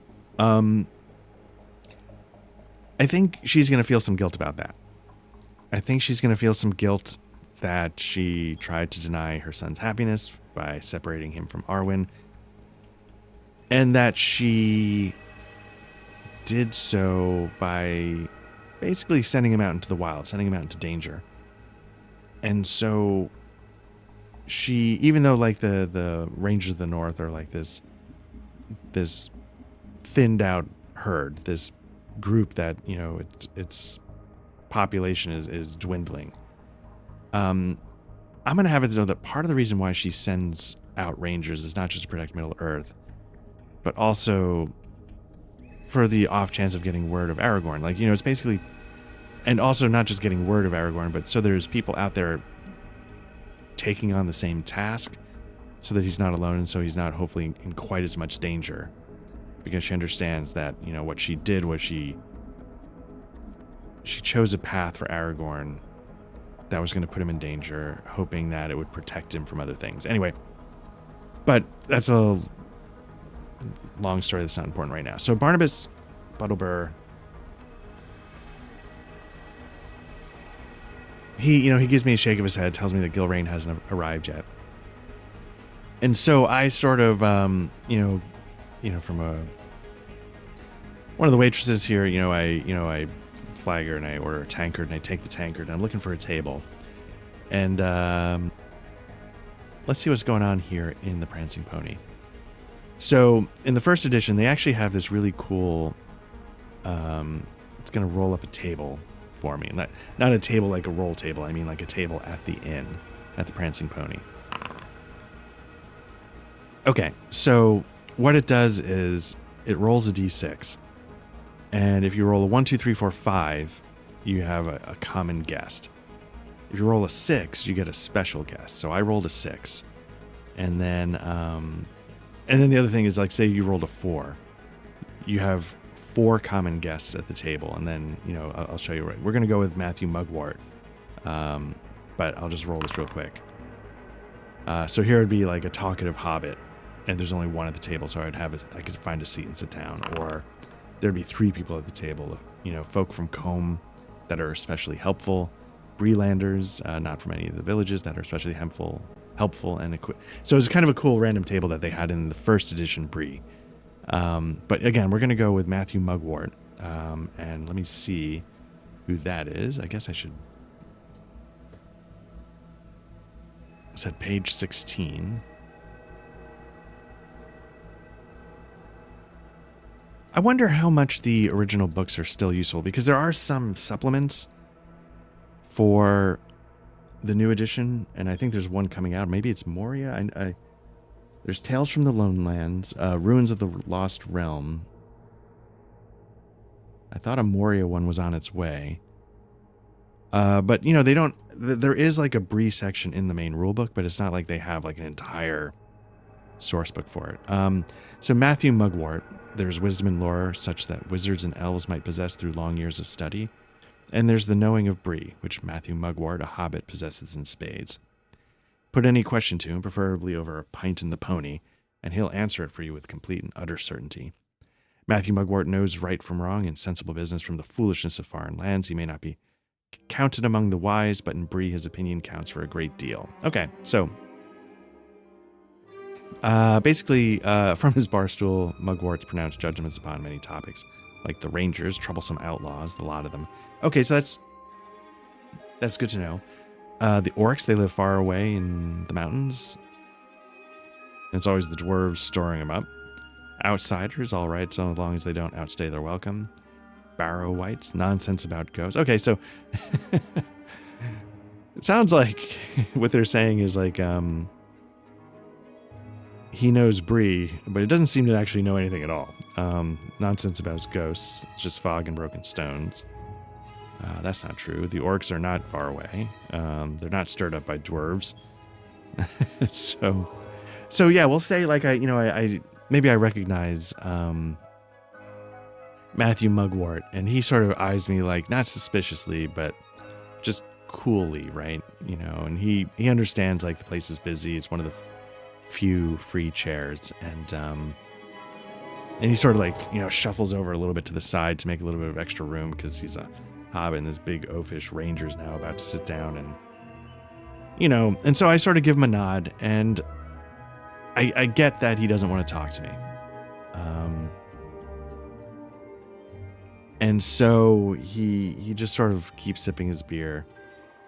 And finally he looks up to me and he says, you know, you're still out parading around the Great East Road? And I sort of nod. He's like, you know, the Rangers have you out there doing a whole lot of nothing, I imagine. And with that, he's not wrong, right? Like, he's wrong in thinking that orcs are really far away. But as I was saying in the beginning, like, I feel like I could be doing more. And the Great Road with its activity and stuff like that, you know, maybe there's some bandits and stuff like that, but some brigands, if you will. But it's hard to say that there's, you know, massive orc presence. And I feel like that's the real threat, right? I could be solving crimes that go all the way to the top, and instead I'm here on foot patrol, you know, writing parking tickets. That's sort of the vibe I'm getting. And that's partly why I'm happy that Gilrain is on her way here to sort of give me updates, you know, to check in, to give me, you know, a new task. Because what I'm hoping to be able to do is convince her that I should be doing more. So with that, you know, with Mugwort saying that, I sort of give him a nod and say, you know, on that, friend, we can agree. And then what I do is we sort of just let each other, you know, rest in peace, sit in peace. And so what I'm going to also do is I'm going to roll the second edition. You know, they do, like I said, have a little bit of a section on the Prancing Pony, but also on Bree is what I was trying to say. So I'll roll their random table and see what they give me. Oh, no, I'm getting... Okay, let me just... Interesting, I don't get audio for those dice rolls, but I do get them for the tables. I wonder why. Anyway, so the common room is filled with patrons roaring out bolstering ballads of heroes and hearthfires. Characters who join in and make a successful song roll recover one hope. I don't need to do that, but I'll try a song roll. Why not? Let me just check really quickly. Configure settings. If you want, you know, if people care. These are the modules. I guess it's easier to see here. These are the module. No, it's easier here. The One Ring challenge tracker is. It's a way to track well, you know, challenges over time. I'm familiar with it from using them for dramatic tasks in Savage Worlds. And basically, when you do like a council, you know, phase or whatever, it's not that different than like a dramatic task. So you sort of set like 6 or 3 or whatever, and you know, and as you get your successes, you do that and whatever. Anyway, so I'm gonna use that. So that's challenge tracker. Dice So Nice is what I'm, you know, is doing for 3D dice, as everybody knows. But I was wondering if there was a reason why I'm not getting audio. Dice tray, if you don't know, is what gives you these dice down here to, like, say, hey, give me a D6. FX Master I used sparingly. You can see maybe there's little embers floating in the scene. Lock View helps me set up like a background so it fits the window exactly and then doesn't let me accidentally move it around. Certain times, like here, I can't move it. Here, I want to be able to move it. I will say this, just some other things. A special thanks to the Discord for the One Ring. I think it's, let me just double check. I'll try and put, yeah, the One Ring Lord of the Rings RPG. This map here was, I think, meant to be used in the first edition and then ended up not getting used, and then they sold it, so I bought a copy, and this is going to be my map of Middle Earth. For the battlefield, there's a lot of great resources on the Discord. Here's one that somebody made for combat, so I'm going to be using this for combat if the time comes. There was something else. Oh yeah, and then they have a lot of good templates. But one of the things I'm going to use for journeys is, if I can figure out where it is, tiles. I don't have a good way to use it, but they have this really handy thing for journeys. The problem with it is that I can't actually use the rest of it, but it'll give me an idea of, like, you know, you're supposed to plan out routes. You know, you have like your events that happen along the way, travel fatigue, which we won't have to worry about. You know, you're supposed to sort of log your travels because the journey is just as much a part of the story as the things you're trying to do. So, maybe in Roll20 or some other, there's a better way to use this, but I just thought it was a really handy way to frame out where you're going and to remind you some of the things that you're supposed to be remembering. I won't have a pony because I'm a pony bomb. I won't have a horse because I'm frugal and a ranger. I forgot to say, it's, you know, it's around the year 2965. It's probably the first thing I should have said. It's been about 25 years since the Battle of the Five Armies and the events of The Hobbit. I believe it's before, again, because I don't know the lore, it's before Sauron has fully made himself a present. Like, I don't know if he's fully been revealed yet. It's definitely before Saruman, you know, tricks everybody. I think it's before Frodo and the One Ring start their business. So, yeah, and again, we're in Bree. We are in the Prancing Pony. So the room breaks out in song, and you know, it's, in some ways it's a typical night in the Prancing Pony. In that, you know, it's packed, and you know, it's boisterous, and people are having a good time, and the troubles of parts of Middle Earth that as a ranger I'm more familiar with, that I want to help with, haven't quite pierced into this area of the world yet. So they can afford to be a little more carefree. So let's do a song roll.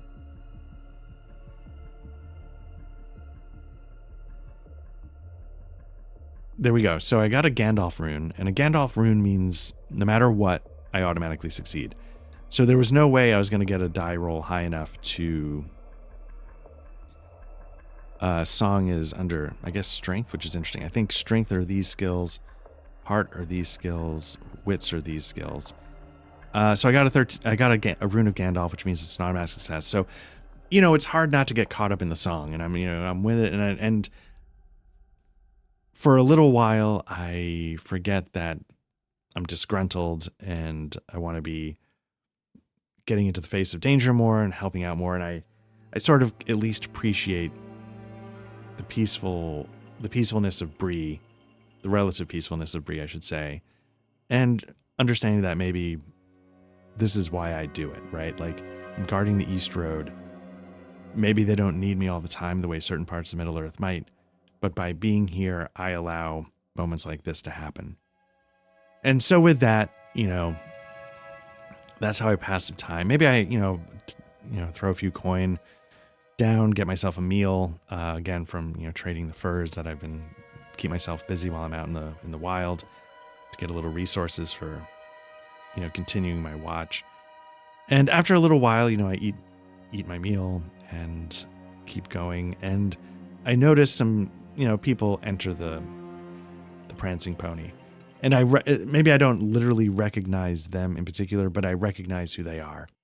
And who they are is their, Gilrain's entourage. I can tell very clearly, a few rangers have come in. They approach Barnabas, Butterbur. And, and they talk to him. And to me, it looks like they're maybe like arranging for some things to be, brought up to Gilrain's room so that she doesn't have to, she can have some privacy, maybe even for her own safety.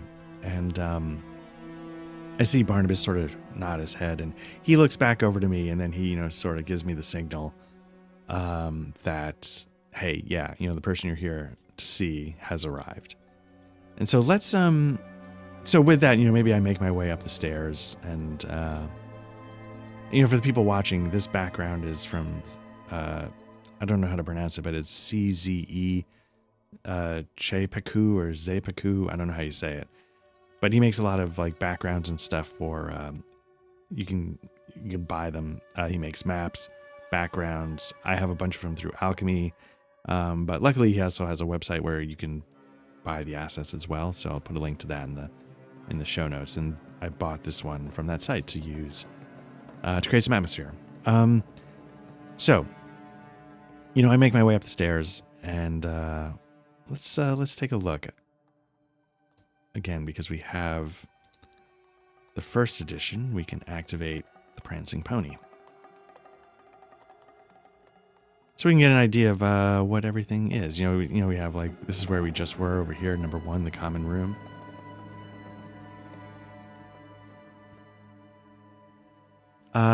And let's see where we would go.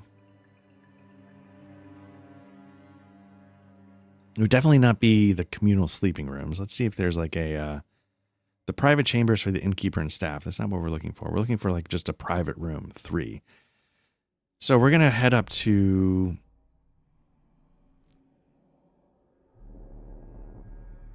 They have 3. They have them on the first floor. That seems...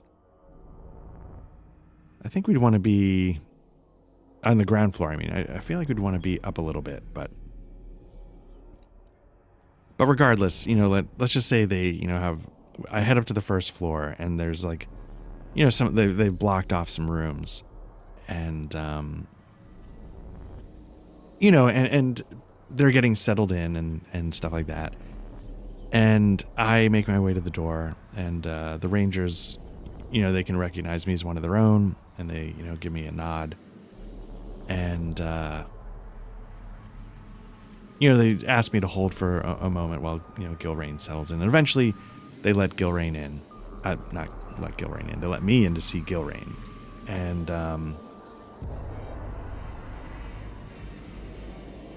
let me just see. Yeah. Okay. So I approach Gilrain, and, she's very, oh, yeah. And what we're going to do is now we're going to start what's called and you'll forgive me, because again, all this is very new, and I don't know why I'm so intimidated by this game. In my head, it's because it feels like it does so many things differently, but then when I was reading, I'm like, wait a minute, no, like, this council session is such a dramatic task, it's not that crazy. The combat is not that, everything is very, very doable. And so I don't understand why I've always been so intimidated by this game. But we're going to do a council session. And the way we're going to do this council session is what you're supposed to do is you're supposed to, let me get to that page in the book. It's page 104 in the book. I'm not going to bring it up on the screen. Oh, maybe I should. Let's do that. Just so you can take a look. I'm probably going to read from down here, but let's bring up the One Ring. We need to get to page, I think it'd be an adventuring council. So let's, let's take a look. So it's a social encounter. To qualify as a council, a meeting must be a formal gathering during which the stakes are high. It's hard to say if these are like sky high, and depending on the outcome, the company stands to win or lose something valuable. That, I believe, is something that's true, and I'll explain why in a second. To achieve the goal in a council, the company must achieve a number of successful rolls matching its resistance value. To accomplish this, the participating player heroes have a limited number of attempts at their disposal, which is a time limit. It's a classic, again, I come from Savage Worlds. It's a dramatic task. You have 5 rounds to get 6 successes, right? Or whatever you want. So much like in Savage Worlds where you can get raises to give you more successes, here I think if you get a Gandalf rune, you get an extra, or is it Gandalf rune, or if you get extra successes on D6s? Because when you do a roll, the chances of me doing it are going to be very low. But if you roll the dice, the D6s can have like a success rune on them if you roll a 6. And so I think those successes give you extra toward, accomplishing your task. So to do a council sequence, we need to do a couple things. We need to set resistance, we need an introduction, and we need an interaction. So set the resistance. There's a couple. In general terms, a reasonable request, resistance 3, is one where encountered folk do not lose anything by helping the player heroes. A bold request is a resistance 6, which profits the company more than it does the people encountered. An outrageous request, resistance 9, happens when the player heroes are asking the encountered folk to do something that is dangerous or has scarce or no possibilities for reward. And so the game is very much designed to sort of give you the ability to apply game mechanics to things you've read in the books or seen in the movie. So you could see like this council session could be like trying to convince the men of Rohan to take up the fight, right? Or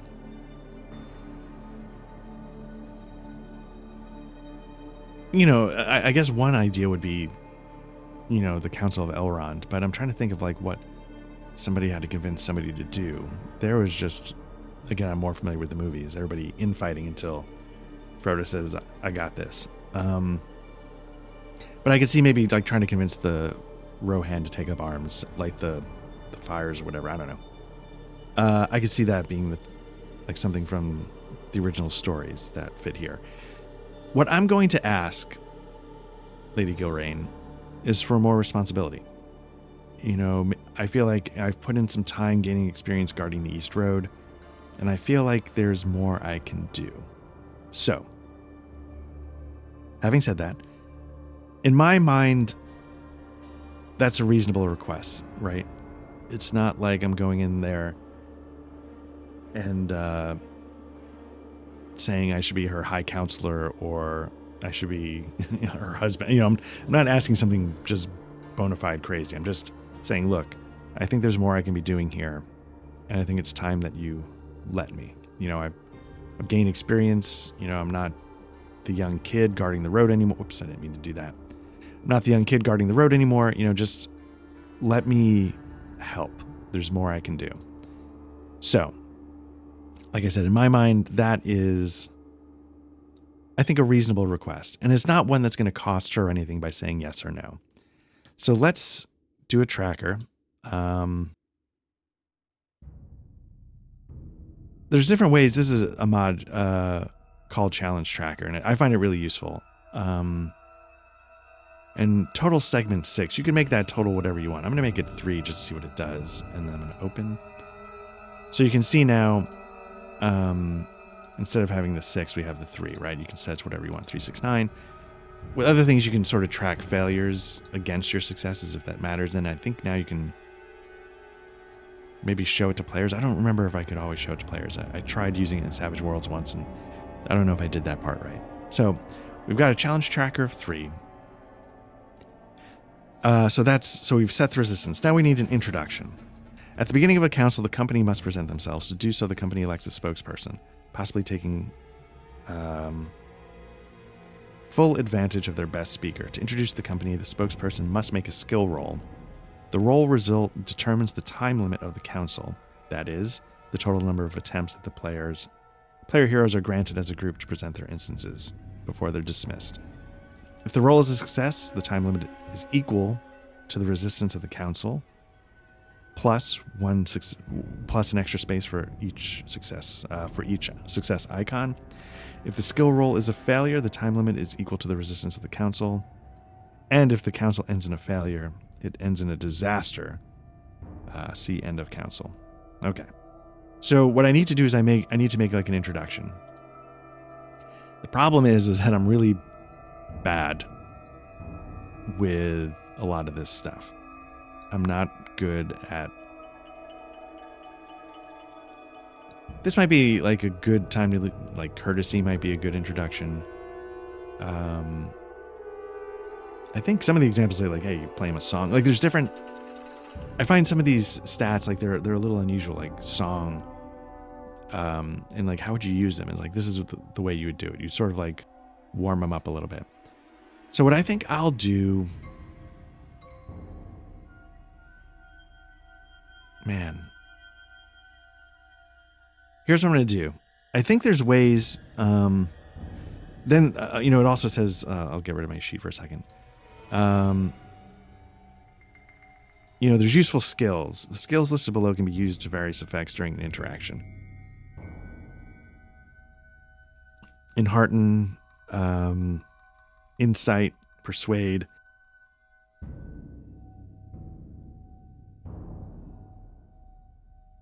Riddle.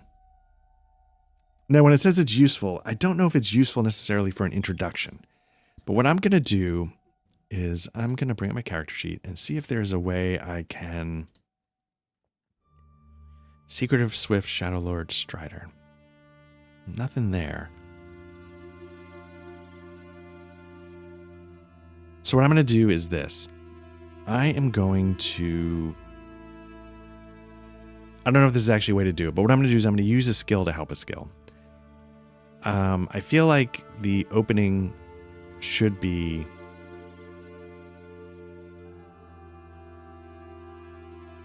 what was I going to look at? It was the one I used, Courtesy. Okay, I've got nothing going in Courtesy. What I'm going to do is I'm going to roll Insight. No, I'm going to roll Awareness. Let's see what Awareness... Oh, no, I think it's Insight. I think Insight's the one if you want to... So normally, if I were doing this, I would have brought in all the descriptions for the skills, but let me see... I think Awareness is like sensing danger, and Insight is when you want to sort of read the room. So I'm going to do a roll for Insight. And then what I'm going to do is, if I succeed, I'm going to give myself a D6 bonus. If I super succeed, I'll make it 2. I'm not going to make it more than 2, but... so let's give that a roll. A failure. Okay, so I'm not going to get any bonus dice on this opening thing. So I have a feeling I'm going to get 3 rounds to get 3 successes. So let's do a courtesy roll. Maybe I'll get lucky. I do not. So, I try and make pleasantries. It, doesn't get me anywhere. And that's fine. So, she's quite busy. Obviously I'm walking in right as she's getting in. So maybe it's annoying her a little bit. But she knows, she needs, this is part of the job and she needs, I need to speak with her. So what I'm going to do is I am going to make my case that maybe I'll start with an insight roll. Look, let me double check. I really want to know. Is there a way I can use awareness for this? Like, is there a role-playing way, a reason that I can sort of come up with? Awareness skill represents a hero's readiness to react and the ability to notice something unexpected, out of the ordinary and difficult to detect. High skill means keen senses and the experience to understand what is seen or heard. A high level of watchfulness is extremely useful. Let me start with an insight roll. Like, look, you know, I want to point out that, like, maybe it's not making the most sense, you know, that I'm doing what I'm doing. Success. Great. No bonus successes, but I got a success. So let me check that off. I'm like, you know, look, you know, dangerous times, maybe getting more dangerous. You know, we're limited in resources.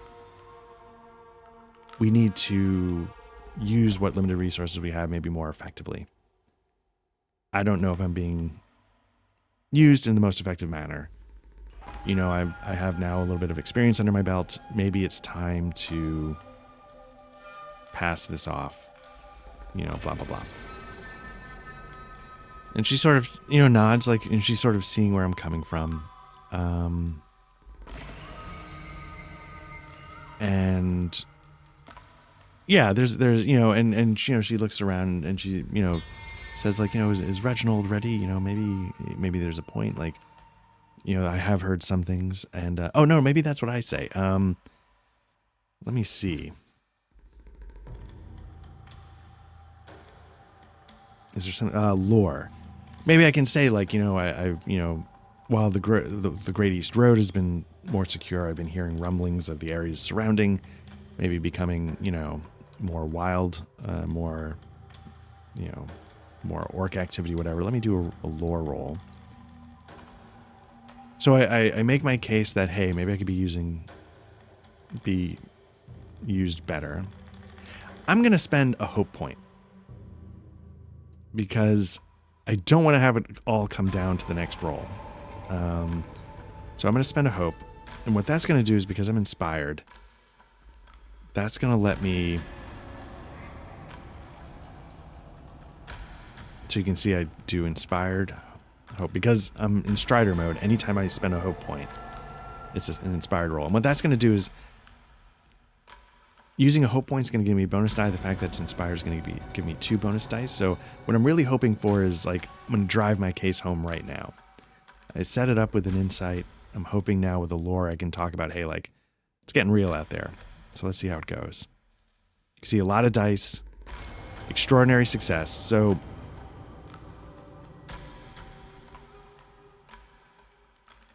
Oh, wait. Sorry. I don't know if I did that right. I really don't know if I did that right. Let me just double check. What was that? That was lore. So the short answer is I got what I want. But a hope bonus die, right? So I think Inspired's going to give me... What does Inspired give me? I thought that gave me an extra bonus die. So, well, I definitely get 2d6 for Strider mode but it also might make it a favored roll because I rolled 2d12s and then you take the higher one maybe. So there's a lot going on there. Inspiration is page 20. Let me just double check that. So just for the listeners, you know, I rolled a 9 and a 3 on the d12s, and because it's favored, you take the 9. And then on the d6, I rolled 4d6. Oh, yeah, that's right. Okay. I have 2 for my skill, a bonus 1 because hope point, and a bonus 1 because of the inspiration. And on that, I rolled a 1, 3, and 2 6s. So the 6s are going to count as extra successes.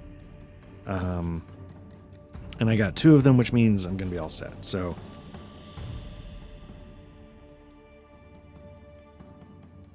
inspiration. Yeah, an inspired player hero who spends 1 hope point to get a hope bonus gains 2d instead of 1d. I think the reason why is because my lore is favored. That's why I got the you can see on the sheet like it's checked, so that's why I got the choose from the 2d12, take the higher. Curious, if I gotten a 3, my target number was a 13. If I gotten a 3, I still would have passed quite by some margin. I still would have double successes. So what I'm going to do is I'm going to give myself 2 more successes. So I've made my case within the time allowed. And so we're going to call this council session a success. And so, Gilraine looks at me and she, gives me a nod. And she says, perhaps you're right, Eridan. Maybe we do have more out there that we're going to need you to do. And so what she, sits down and she starts conveying with her rangers. And let me see if there's any tables that we can do. She's like, let's figure this out. So I'm going to bring up her patron quest.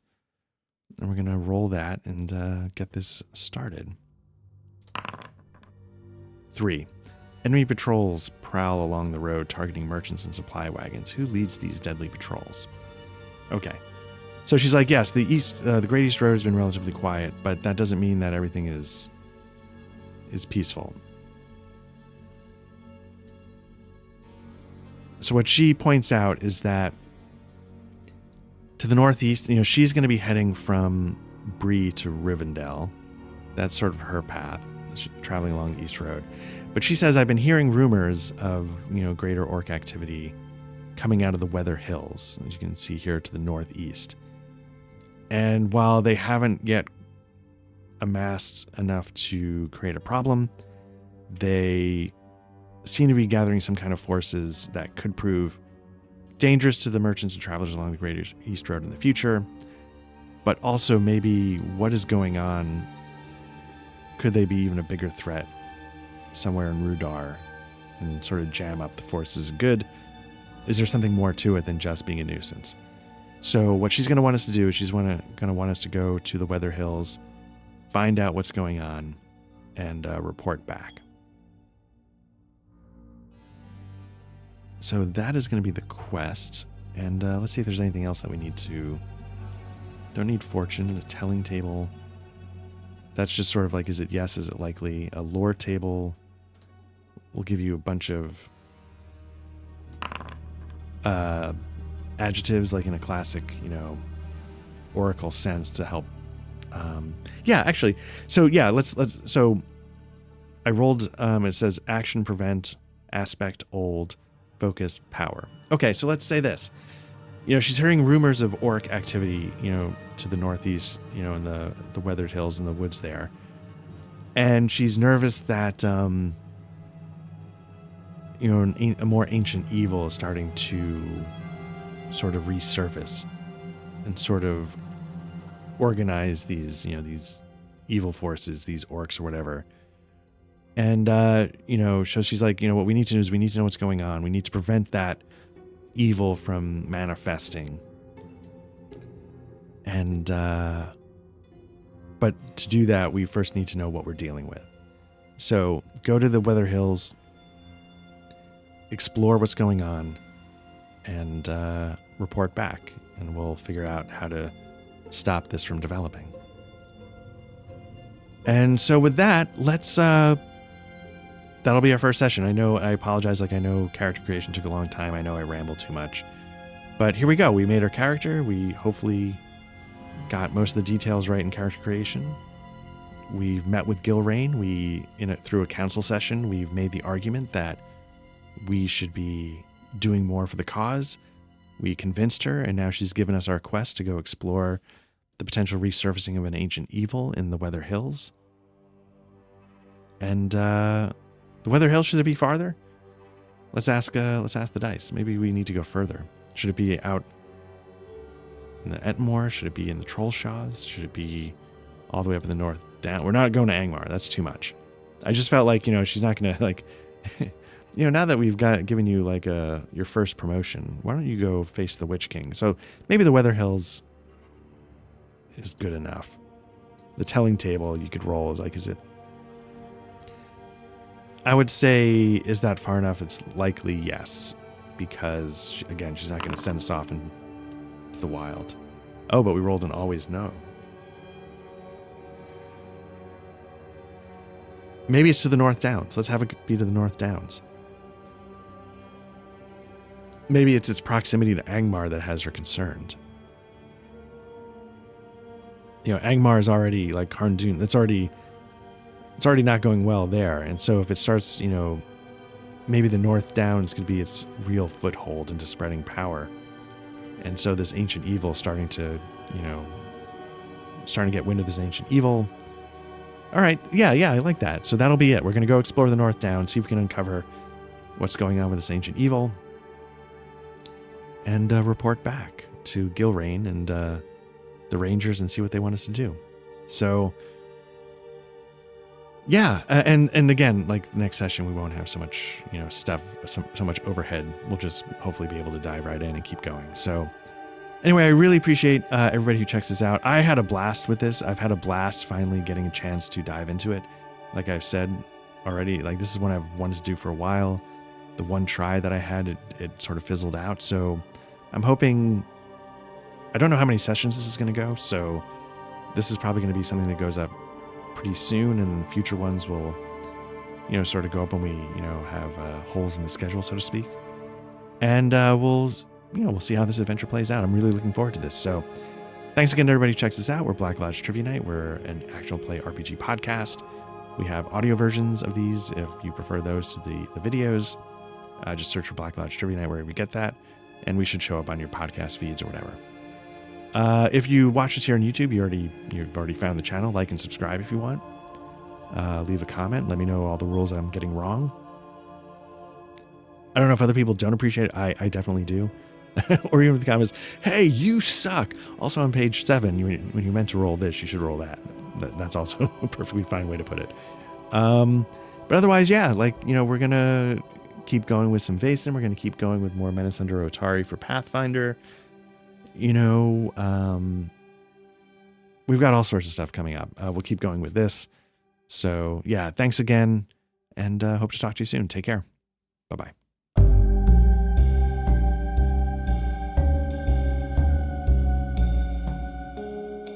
The music during the RPG session in Foundry was provided by the Foundry module Tabletop RPG Music and composed by Ian Fisher. You can find his Patreon at www.patreon.com/tabletop RPG music, all one word.